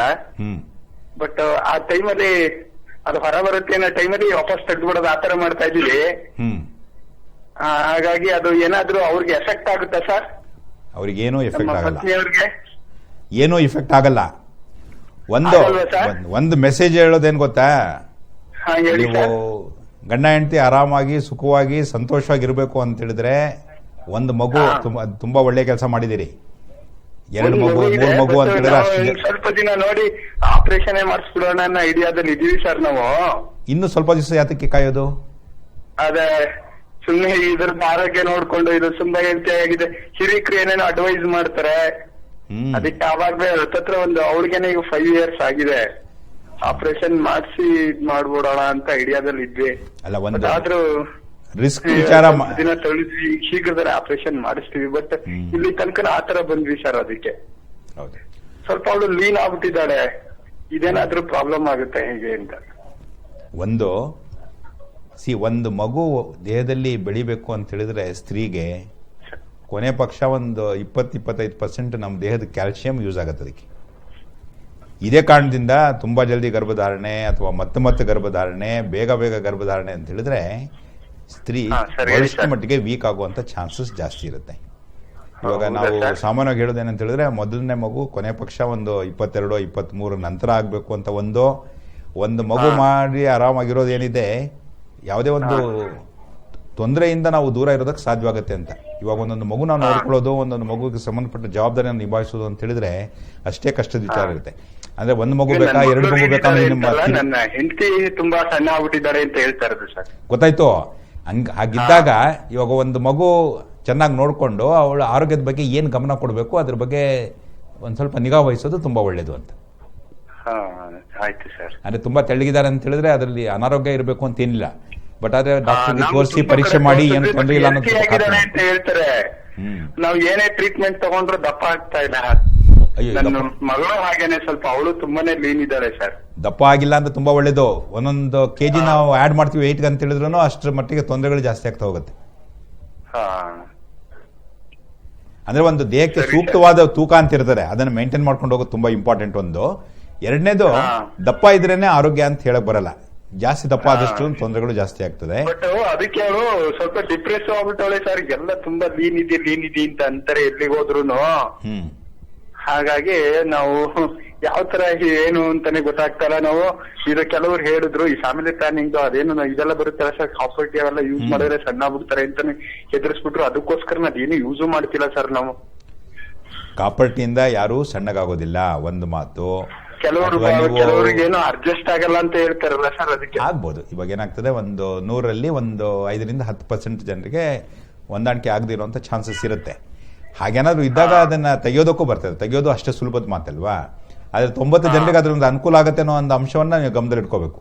ಈ ನಿಮ್ಮ ಮನೆಯವರು ತೊಂದರೆ ಆಗುತ್ತೆ ಅನ್ನೋರು ಗುಂಪಿಗೆ ಸೇರಿದಾರೆ ಅಂತ ಅನ್ಕೊಂಡ್ಬಿಡೋದು ಪ್ರಾರಂಭದಲ್ಲೇನೆ ಅದು ಅವಶ್ಯಕತೆ ಇಲ್ಲ. ಹೌದಾ ಸರ್? ಓಕೆ ಹರೀಶ್, ಒಂದೇನಾಗುತ್ತೆ, ಒಳ್ಳೇದು ಒಳ್ಳೇದು ಒಳ್ಳೇದು. ಓಕೆ, ನೀವು ಈ ಪ್ರಶ್ನೆ ಕೇಳಿದ್ದು ನಮಗೆ ತುಂಬಾ ಒಳ್ಳೇದಾಯ್ತು. ಯಾಕೆಂದ್ರೆ ಹಾ ವಿಶ್ವ ಮಹಿಳಾ ದಿನಾಚರಣೆ ಅಂಗವಾಗಿ ಸ್ತ್ರೀ ಹೆಚ್ಚು ಶಕ್ತಿವಂತಳ ಪುರುಷರಿಗಿಂತ ಅನ್ನೋದ್ರ ಬಗ್ಗೆ ಚರ್ಚೆ ಮಾಡ್ತಾ ಇದ್ವಿ. ಹಾ ಡಾಕ್ಟರ್ ಹೇಳ್ತಾ ಇದ್ದು ಸ್ತ್ರೀ ಅನೇಕ ವಿಚಾರಗಳಲ್ಲಿ ಅವಳೇ ಶಕ್ತಿವಂತಳು ಅಂತ ಕೆಲವು ಉದಾಹರಣೆಗಳನ್ನ ಕೊಡ್ತಾ ಇದ್ರು. ಸರ್, ನಾವ್ ಕೇಳಿದ್ದೇನಾದ್ರೂ ಔಟ್ ಆಫ್ ಟಾಪಿಕ್ ಆಗೋಯ್ತಾ? ಇಲ್ಲ ಇಲ್ಲ ಇಲ್ಲ, ಅದಕ್ಕೆ ಪೂರಕವಾಗಿನೇ ನೀವು ಪ್ರಶ್ನೆ ಕೇಳಿದ್ರಿ. ತುಂಬಾ ಸಂತೋಷ. ನಮ್ಮ ಡಾಕ್ಟರ್ ಸರ್ಗೂ ಧನ್ಯವಾದಗಳು ಹೇಳ್ಬಿಡಿ ಸರ್. ಓಕೆ, ಖಂಡಿತ ಖಂಡಿತ ಹರೀಶ್, ಖಂಡಿತವಾಗ್ಲು. ಸರಿ sir, Okay, thank you, thank you. ಜೊತೆ ಮಾತಾಡಿ ನಮ್ಗೆ. Yes sir, thank you thank you. Okay sir, thank you sir. ಇನ್ನು ಡಾಕ್ಟ್ರೆ, ಈಗ ನಾವು- ವೀರ್ಯಾಣುಗಳ ನೀವು ಉತ್ಪತ್ತಿ ವಿಚಾರದಲ್ಲಿ ತಾವು ಹೇಳಿದ್ರಿ, ಸ್ಪರ್ಮ್ ಕೌಂಟ್ಸ್ ವಿಚಾರದಲ್ಲಿ ಹೇಳಿದ್ರಿ. ಸ್ಪರ್ಮ್ ಕೌಂಟ್ಸ್ ಅದು ವಿಚಾರ ಬೇರೆ. Okay. ಅಂದ್ರೆ ಇವಾಗ ಏನಾಗ್ತದೆ, ಇವಾಗ ಪ್ರತಿಯೊಂದು ವೀರ್ಯಾಣುನು ಇವಾಗ ಗಂಡು ಅಥವಾ ಹೆಣ್ಣು ಆಗೋದಕ್ಕೆ ಅಲ್ಲಿ 2 ಟೈಪ್ ಇದೆ. ಯಾವುದು ಕ್ಲಿಕ್ ಆಗುತ್ತೆ ಅನ್ನೋದ್ರ ಮೇಲೆ ಗರ್ಭಧಾರಣೆ ಗಂಡು ಮಗು ಆಗುತ್ತೋ ಹೆಣ್ಣು ಆಗುತ್ತೋ ಅನ್ನೋ ಒಂದು ಪ್ರಶ್ನೆ. ಈ ಹೆಣ್ಣು ಮಗು ಆಗುವಂಥದ್ದು ಸುಲಭದ ವಿಚಾರ. ಯಾಕಪ್ಪ ಅಂತ ಹೇಳಿದ್ರೆ ಅದಕ್ಕೆ ಶಕ್ತಿ ಜಾಸ್ತಿ, ಬದುಕೋಷ್ಟ ಸಮಯ ಅದಕ್ಕೆ ಜಾಸ್ತಿ. ಕಷ್ಟಪಟ್ಟಾದ್ರೂ ಅದು ಸಕ್ಸಸ್ ಆಗುವಂತ ಏನ್ ವೈಜ್ಞಾನಿಕವಾಗಿ ಏನ್ ಕಾರಣ ಇರ್ಬೋದು ಅದಕ್ಕೆ? ಅಲ್ಲ, nature that's why it has design. ಅದು ಇದು ಆಕ್ಚುಲಿ ನಾವು ನೇಚರ್ ಬಗ್ಗೆ ತುಂಬಾ ಭರವಸೆ ಇಟ್ಕೋಬೇಕಾಗತ್ತೆ. ಯಾವ್ದು ಸರಿ ಯಾವ್ದು ತಪ್ಪು ಅಂತ ಅದು ಲೆಕ್ಕ ಹಾಕುತ್ತೆ. ಆಕ್ಚುಲಿ ಮನುಷ್ಯರು ಬಂದ್ಬಿಟ್ಟು ಹಿಂಗ್ ಮಾಡ್ಬೋದು ಅಂತಾನು ಅದು ಗೊತ್ತಿದ್ದಾನೆ ಕಾಣುತ್ತೆ ಆಕ್ಚುಲಿ. ಸೊ ಆ ದೃಷ್ಟಿಯಿಂದ ಇವಾಗ ಮತ್ತೊಂದೇನಾಗ್ತದೆ ಅಂತ ಹೇಳಿದ್ರೆ, ಯಾವುದೇ ಒಂದು ಪ್ರಾಣಿ ದೃಷ್ಟಿಯಿಂದ ಲೆಕ್ಕ ಹಾಕಿ ನೋಡಿದ್ರು ಸಹ ಗಂಡಿಂದ ಕೆಲವೊಂದು ತೊಂದರೆಗಳಾಗ್ಬೋದು. ಹೆಣ್ಣನ್ನ ಉಳಿಸೋ ದೃಷ್ಟಿಯಿಂದ ಅವುಗಳ ಸಂಖ್ಯೆ ಜಾಸ್ತಿ ಇರಬೇಕು ಅಂತ, ಪರ್ಟಿಕ್ಯುಲರ್ಲಿ ಮ್ಯಾಮಲ್ಸ್ ಅಥವಾ ಈ ಸಸ್ತನಿಗಳು ಅಂತ ಏನ್ ಮಾತಾಡ್ತೀವಿ ನಾವು, ಅಲ್ಲಿಂದ ಎಲ್ಲ ಇದ್ರಲ್ಲೂ ಇದೊಂದು ಕಾಮನ್ ಪ್ಯಾಟರ್ನ್ ಅಂತ ಹೇಳ್ಬೋದು. ತುಂಬಾ ಕಾಮನ್ ಇದು. ಸೊ ದೈಹಿಕವಾಗಿ ಇದು ನಾವು ಇನ್ನೊಂದು ತೊಂದರೆಗಳ ಬಗ್ಗೆ ಮಾತಾಡ್ತಿದ್ದಲ್ಲಿ ಅಲ್ಲಿಗೆ ಪ್ರಶ್ನೆ ಬಂದ ನಿಲ್ಲಿಸಿದ್ವಿ. ಈ ಮನೋದೈಹಿಕ ಕಾಯಿಲೆಗಳು ಅಂತ. ಇವಾಗ ಬೇಕಾದಷ್ಟು ಕಾಯಿಲೆಗಳ ಬಗ್ಗೆ ನಾವು ಲೆಕ್ಕ ಹಾಕಿ ನೋಡ್ತೀವಿ ಅಂತ ಹೇಳಿದ್ರೆ, ಈ ಗಂಡಸು ಅಥವಾ ಗಂಡು ಮಕ್ಕಳಲ್ಲಿ ಈ ಪ್ರಾಬ್ಲಮ್ ತೊಂದರೆಗಳು ಜಾಸ್ತಿ. ಇವಾಗ ಒಂದು ಎಕ್ಸಾಂಪಲ್ ಹೇಳೋದಾದ್ರೆ, ಇವಾಗ ಈ ಕಮ್ಯುನಿಕೇಶನ್ ಅಂತ, ಇವಾಗ ಮಾತು, ಈ ಭಾವನೆಗಳನ್ನ ಎಕ್ಸ್ಪ್ರೆಸ್ ಮಾಡೋದು, ಇದಕ್ಕೆ ಸಂಬಂಧಪಟ್ಟ ಬೇಕಾದಷ್ಟು ಡಿಸಾರ್ಡರ್ಸ್ ಇದೆ. ಗಂಡು ಮಕ್ಕಳಲ್ಲಿ ಅದು ಹೆಣ್ಮಕ್ಳಿಗೆ ಕಂಪೇರ್ ಮಾಡಿ ನೋಡಿದ್ರೆ 2 ರಿಂದ 3 ರಿಂದ 4 ಪಟ್ಟು ಜಾಸ್ತಿ. ಓಕೆ. ಮನೋದೈಹಿಕ ಕಾಯಿಲೆಗಳು ಅಂತ ಮಾತಾಡಿ, ಸಕ್ಕರೆ ಕಾಯಿಲೆ ಮಾತಾಡಿ, ಹಾರ್ಟ್ ಅಟ್ಯಾಕ್ ಅಂತ ಮಾತಾಡಿ, ಹೈಪರ್ ಟೆನ್ಷನ್ ಅಂತ ಮಾತಾಡಿ, BP ಅಂತ ಎಲ್ಲಾ ಕಾಯಿಲೆಗಳು ತುಂಬಾ ಸಾಮಾನ್ಯವಾಗಿ ನಾವು ನೋಡೋದು ಗಂಡಸರಲ್ಲಿ. ಹೆಂಗಸಲ್ಲಿ ಇವೆಲ್ಲ ಕಾಯಿಲೆಗಳು ಗಂಡಸು ಸಮಾನಕ್ಕೆ ಬರೋದು ಯಾವಾಗಪ್ಪ ಅಂತ ಹೇಳಿದ್ರೆ 40, 45, 50 ನಂತರ. ಅವಾಗ ಏನಾಗ್ತದೆ, ಸ್ತ್ರೀ ಹಾರ್ಮೋನ್ಗಳು ಕಡಿಮೆ ಆಗೋದ್ರಿಂದ ಈ ಗಂಡಸರು ನಾವೇನಂತ ನೋಡ್ತೀವೋ ಕಾಯಿಲೆಗಳು ಅದು ಸ್ವಲ್ಪ ಮಟ್ಟಿಗೆ ಅಲ್ಲಿ ನೋಡುವಂತ ಚಾನ್ಸ್. ಜಾಸ್ತಿ ದಿವಸ ಬದುಕೋ ದೃಷ್ಟಿಯಿಂದ ಮಾತಾಡ್ತೀವಿ ಹಾಗೆ ಅಂತ ಹೇಳಿದ್ರೆ, ಎಲ್ಲಾ ಸಮಾಜಗಳಲ್ಲೂ ಇವಾಗ ಗೊತ್ತಿರೋದೇನಪ್ಪಾ ಅಂತ ಹೇಳಿದ್ರೆ, ಗಂಡಸಿಗೆ ಕಂಪೇರ್ ಮಾಡಿದ್ರೆ ಸ್ತ್ರೀ ಜಾಸ್ತಿ ದಿವಸ ಬದುಕ್ತಾಳೆ. ಅವಳಿಗೆ ಆಯುಷ್ಯ ಜಾಸ್ತಿ ಅಂತ. ಗಂಡ ತೀರೋಗಿದ್ದಾನೆ ಅಂತ ನಾವು ನೋಡುವಂತ ಕಾಮನ್ ಎಕ್ಸಾಂಪಲ್ಸ್ ಕಂಪೇರ್ ಮಾಡಿದ್ರೆ, ಹೆಂಡತಿ ತಿರೋದ್ಲು ಅಂತ ನೋಡುವಂತ ಚಾನ್ಸಸ್ ಬಹಳ ಕಡಿಮೆ ಕಂಪೇರ್ ಮಾಡಿ ನೋಡಿದಾಗ. ಯಾಕಂದ್ರೆ ಅಫ್ಕೋರ್ಸ್ ಇನ್ನೂ ಒಂದು ದೃಷ್ಟಿ ಏನಪ್ಪಾ ಅಂತ ಹೇಳಿದ್ರೆ, ನಮ್ಮ ದೇವನ ಹಾಳು ಮಾಡ್ಕೊಳ್ಳೋದ್ರಲ್ಲೂ ಗಂಡಸರು ಎಕ್ಸ್ಪರ್ಟ್ಸ್ ಅಂತ. ಅಂದ್ರೆ ಚಟಗಳನ್ನ ಹತ್ತಿಸ್ಕೊಳ್ಳೋದು ಕೂಡ ಅದಕ್ಕೆ ಬೇಗ ಬಲಿ ಧೂಮ್ರಪಾನದ್ದಾಯ್ತು, ಕುಡಿತದ್ದಾಯ್ತು, ಬೇಕಾದಷ್ಟು ಬೇರೆ ಯಾವುದೇ ವಿಚಾರಗಳ ಲೆಕ್ಕ ಹಾಕಿ ನೋಡಿ, ಈ ಚಾನ್ಸಸ್ಗಳು ತುಂಬಾ ಜಾಸ್ತಿ ಇರುತ್ತೆ. ಮತ್ತೊಂದು ಮನಸ್ಸಿಗೆ ಸಂಬಂಧಪಟ್ಟ ವಿಚಾರ ಅಂತ ನಾವೇನ್ ಮಾತಾಡ್ತಿದ್ವಿ, ಇಲ್ಲೇ ದೃಷ್ಟಿಯಿಂದ ನೋಡೋದಾದ್ರೆ ಇವೆಲ್ಲ ಕಾಯಿಲೆಗಳು ಯಾಕಪ್ಪ ಜಾಸ್ತಿ ಗಂಡಸಲ್ಲಿ ಅಂತ ಹೇಳಿದ್ರೆ, ಮಾನಸಿಕವಾಗಿ ಸ್ತ್ರೀ ತನ್ನ ಭಾವನೆಗಳನ್ನ ತೋರಿಸೋದಕ್ಕೆ, ಎಕ್ಸ್ಪ್ರೆಸ್ ಮಾಡೋದಕ್ಕೆ ಅಲ್ಲಿ ಅವಳಿಗೆ ಆಲ್ಮೋಸ್ಟ್ ದೈವದತ್ತವಾಗಿ ಬಂದಿರುವಂತ ಕೆಲವೊಂದು ಅನುಕೂಲಗಳುಂಟು. ಈ ಗಂಡಸರಿಗೆ ಭಾವನೆಗಳನ್ನು ತೋರ್ಸಕ್ ಬರಲ್ಲ. ಇವನ್ ಆಕ್ಚುಲಿ ಇವಾಗ ಅಳೋದೇ ದೃಷ್ಟಿಯಿಂದ ಲೆಕ್ಕ ಹಾಕಿ ನೋಡ್ತೀವಿ ಅಂತ ಹೇಳಿದ್ರೆ, ಈ ಹೆಣ್ಮಗು ಅಳ್ತದೆ ಅಂತ ಹೇಳಿದ್ರೆ ನಾವು ಏನು ಒಂದು ಮಿಸ್ಟೇಕ್ ಅಂತ ಲೆಕ್ಕನೇ ಹಾಕಲ್ಲ. ಅದೇ ಹುಡುಗ ಅಳ್ತಾನೆ ಅಂತ ಹೇಳಿದ್ರೆ, ಇವನೇನೋ ಹುಡುಗಿನ ಲಂಗ ಉಡಿಸ್ಬೇಕಾ, ಸೀರೆ ಉಡಿಸ್ಬೇಕಾ, ಇಂಥವೆಲ್ಲ ಜೋಕ್ ಮಾಡ್ಬಿಟ್ಟು ಅವ್ನಿಗೆ ಆಕ್ಚುಲಿ ಅಲ್ಟಿಮೇಟ್ಲಿ ಭಾವನೆಗಳನ್ನ ಎಕ್ಸ್ಪ್ರೆಸ್ ಮಾಡೋದಕ್ಕೆ ಎಲ್ಲ ಅವಕಾಶ ಮಾಡ್ಬಿಟ್ಟಿರ್ತೀವಿ. ದೊಡ್ಡವನಾದಾಗ ಏನಾಗ್ತದೆ ಹಾಗೆ ಅಂತ ಹೇಳಿದ್ರೆ, ನನ್ನ ಭಾವನೆಗಳನ್ನ ತೋರಿಸಬಾರ್ದು, ಇಮೋಷನ್ ಎಕ್ಸ್ಪ್ರೆಸ್ ಮಾಡಬಾರ್ದು, ಕಂಟ್ರೋಲ್ ಮಾಡಬೇಕು, ನನ್ನ ಪುರುಷನ ಅಂತ ಬಿಟ್ಟು ಪ್ರೂವ್ ಮಾಡಬೇಕು, ಇಂಥವೆಲ್ಲ ದೃಷ್ಟಿ ಭಾವನೆಗಳಿರ್ತವೆ. ಅಲ್ಟಿಮೇಟ್ಲಿ ಏನಾಗ್ತದೆ ಅಂತ ಹೇಳಿದ್ರೆ, ನಮ್ಮ ದೇಹದ ಮೇಲೆ ಹಲವಾರು ರೀತಿಯ ತೊಂದರೆಗಳನ್ನು ಉಂಟು ಮಾಡ್ತದೆ. ಪ್ರಿಸೈಡ್ಲಿ ಅಲ್ಲಿ ಆಗುವಂಥದ್ದು. ಸೊ ದೈಹಿಕವಾಗಿ ನಾವು ಲೆಕ್ಕ ಹಾಕಿ ನೋಡ್ತೀವಿ ಅಂತ ಹೇಳಿದ್ರೆ, ಇವಾಗ ಈ ಕೊಟ್ಟಿರೋ ಎಕ್ಸಾಂಪಲ್ಸ್ ಅರ್ಥ ಆಗತ್ತೆ ಅಂತ ಕಾಣ್ತದೆ. ಸ್ತ್ರೀ ಬಹಳಷ್ಟು ಮಟ್ಟಿಗೆ ಪುರುಷನಿಗೆ ಕಂಪೇರ್ ಮಾಡಿದ್ರೆ ದೈಹಿಕವಾಗಿ ಅವಳು ಸ್ಟ್ರಾಂಗ್ ಅಂತ. ದೈಹಿಕವಾಗಿ ಪುರುಷರು ಸ್ಟ್ರಾಂಗ್ ಅನ್ನೋಂಥ ಏನು ವಿಚಾರ ಇತ್ತು ಅದ್ರಲ್ಲಿ ಯಾವ್ದು ನಿಜಾಂಶ ಇಲ್ಲ ಅಲ್ಲ. ಆದ್ರೆ ವಾಸ್ತವತೆಗೆ ಬಂದಾಗ, ಈಗ ವಾಸ್ತವವಾಗಿ ನೋಡಿದಾಗ ಆಕ್ಚುಲಿ ಈಗ ಒಂದೇ ವಯಸ್ಸಿನ ಒಂದು ಗಂಡು ಒಂದು ಹೆಣ್ಣು ನಡುವೆ ದೈಹಿಕವಾಗಿ ನಾನು ಹೇಳೋದು ಸಿಲ್ಲಿಯಾಗಿ ಮಾತಾಡೋದಾದ್ರು ಕುಸ್ತಿಗೆ ಬಿಟ್ರೆ ಗಂಡೆ ಗೆಲ್ತಾನಲ್ಲ ಅಂತ ಹೇಳೋದು ವಾಸ್ತವವಾಗಿ. ಯಾಕಪ್ಪ ಅಂತ ಹೇಳಿದ್ರೆ ಇಲ್ಲಿ ಕೆಲವೊಂದು ಅವಕಾಶಗಳಿಲ್ಲದೆ ಇರೋದ್ರಿಂದ, ಪ್ಲಸ್ ಅವಳು ಇವಾಗ ಎಷ್ಟೋ ಸಾರಿ ಸೈಕಲಾಜಿಕಲ್ ಹೇಳೋದಾದ್ರೆ ಗಂಡಸು ಗೆಲ್ಲಿ ಬಿಡೋ ಅಂತ ಚಾನ್ಸಸ್ ನಮ್ಮ ಹೆಂಗಸಲ್ಲಿ ತುಂಬಾ ಜಾಸ್ತಿ. ಅವ್ರು ಮನ್ಸು ಮಾಡಿದ್ರೆ ನಿಮ್ಗೆ ಹೊಡೆದಾಕೋದ್ರಲ್ಲಿ ಏನು ಕಷ್ಟ ಇರೋದಂತ ಅನ್ಸಲ್ಲ ನನಗೆ. ಆದ್ರೆ ಒಂದು ಮಾತಿದೆ ಡಾಕ್ಟ್ರೆ, ಅವಳು ಪ್ರತಿ ತಿಂಗಳು ಕೂಡ ಅಂದ್ರೆ ಮುಟ್ಟಾಗೋದ್ರಿಂದ ಅವಳ ದೈಹಿಕ ಶಕ್ತಿ ಎಲ್ಲೋ ಒಂದು ಕಡೆ ಕಮ್ಮಿ ಆಗ್ತಾ ಬರ್ತದೆ. ಹಾಗಾಗಿ ಅವಳು ಪುರುಷನಿಗೆ ಸರಿಸಮಾನವಾಗಿ ತನ್ನ ಶಕ್ತಿಯನ್ನ ಪ್ರದರ್ಶನ ಮಾಡಕ್ ಆಗಲ್ಲ ಅಂತಾರೆ. ನಿಜಾನ ಅದು? ಇವಾಗ ನಾವು ಸ್ವಲ್ಪ ಹೊತ್ತು ಮುಂಚೆ ಹೇಳಿದ್ದು ಅದೇನೆ. ಈ ಕಷ್ಟಗಳೆಲ್ಲ ಅವಳಿಗೆ ಕೊಟ್ಟಿರೋದ್ರಿಂದ ಏನಾಗ್ತದೆ, ದೈಹಿಕವಾಗಿ ಅವಳು ಸ್ವಲ್ಪ ಕುಗ್ಗುವಂತ ಚಾನ್ಸಸ್ ಜಾಸ್ತಿ. ಪ್ರಿಸೈಲಿ ಅದು ಇವಾಗ ನಾವು ಹೇಳ್ತಿರೋದು. ಇವಾಗ ನೀವು ಇಮ್ಯಾಜಿನ್ ಮಾಡಿ, ಇವಾಗ ಪುರುಷನ ಮುಟ್ಟಾಗೋದು, ಮಕ್ಕಳಾಗೋದು, ಗರ್ಭಧಾರಣೆ, ಹೆರಿಗೆ ಇಂಥವೆಲ್ಲ ನಾವು ಲೆಕ್ಕ ಹಾಕಿ ನೋಡ್ತೀವಿ ಅಂತ ಹೇಳಿದ್ರೆ ಆಕ್ಚುಲಿ ಇವರು ಪ್ರಪಂಚದ ಹೊರಟೆ ಹೋಗ್ಬಿಡ್ತಾರೆ ಅಂತ ದೇವ್ರಿಗೆ ಅನ್ಸಿರ್ಬೇಕು ಅನ್ಕೊಂಡು ಅದಕ್ಕೆ ಮೋಸ್ಟ್ ಆಫ್ ಎಲ್ರಿಗೂ ಅವ್ರಿಗೆ ಕೊಟ್ಟಿದ್ದಾನೆ. ಹಲೋ ಹಲೋ ಹಲೋ, ನಮಸ್ತೆ ಸರ್. ನಮಸ್ಕಾರ ಸರ್, ಎಲ್ಲಿಂದ? ಹಲೋ, ನಮಸ್ತೆ ಸರ್. ನಮಸ್ತೆ ಸರ್, ನಮ್ಮ ಹೆಸರು ಚಂದ್ರಪ್ಪ ಅಂತ. ಚಂದ್ರಪ್ಪ, ಎಲ್ಲಿಂದ? ನಮ್ಮ ಏಜು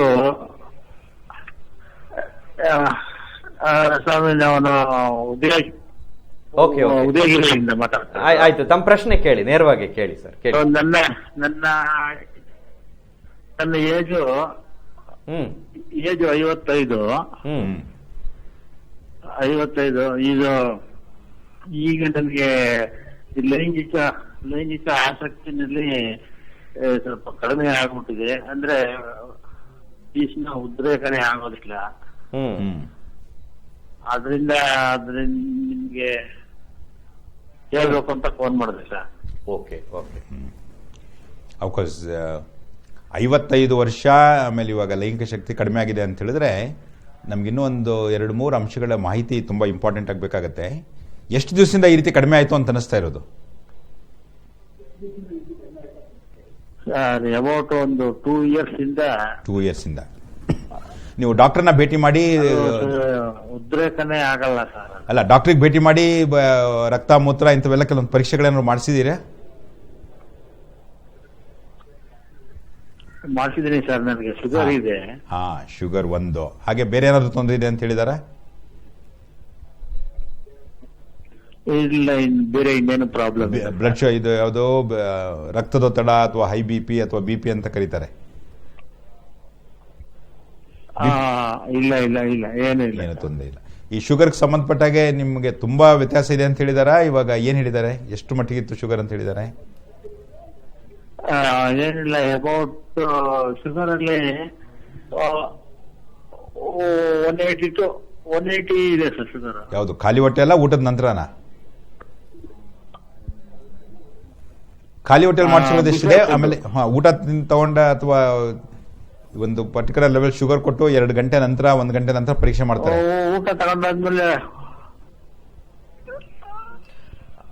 250 ತೋರಿಸುತ್ತೆ. 250. ಚಂದ್ರಪ್ಪನವ್ರೆ,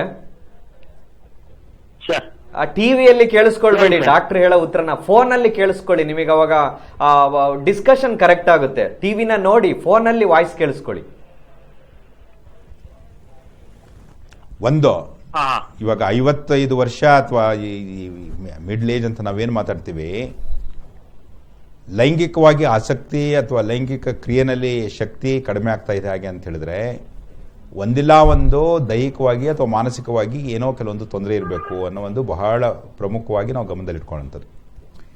ಒಂದು, ಇವಾಗ ನಾವು ಬೆಳವಣಿಗೆ ಆಗ್ತಾ ಇವಾಗೇನೋ ಇವಾಗ ಹದಿಹರೆಯ ಅಂತ ಮಾತಾಡ್ಬೋದು, ಅಥವಾ ಮಧ್ಯ ವಯಸ್ಕ ಅಂತ ಮಾತಾಡ್ಬೋದು, ಇವಾಗ ನಂತರದ 50 ವರ್ಷದ ನಂತರ ವಯಸ್ಸು ಅಂತ ಮಾತಾಡ್ಬೋದು.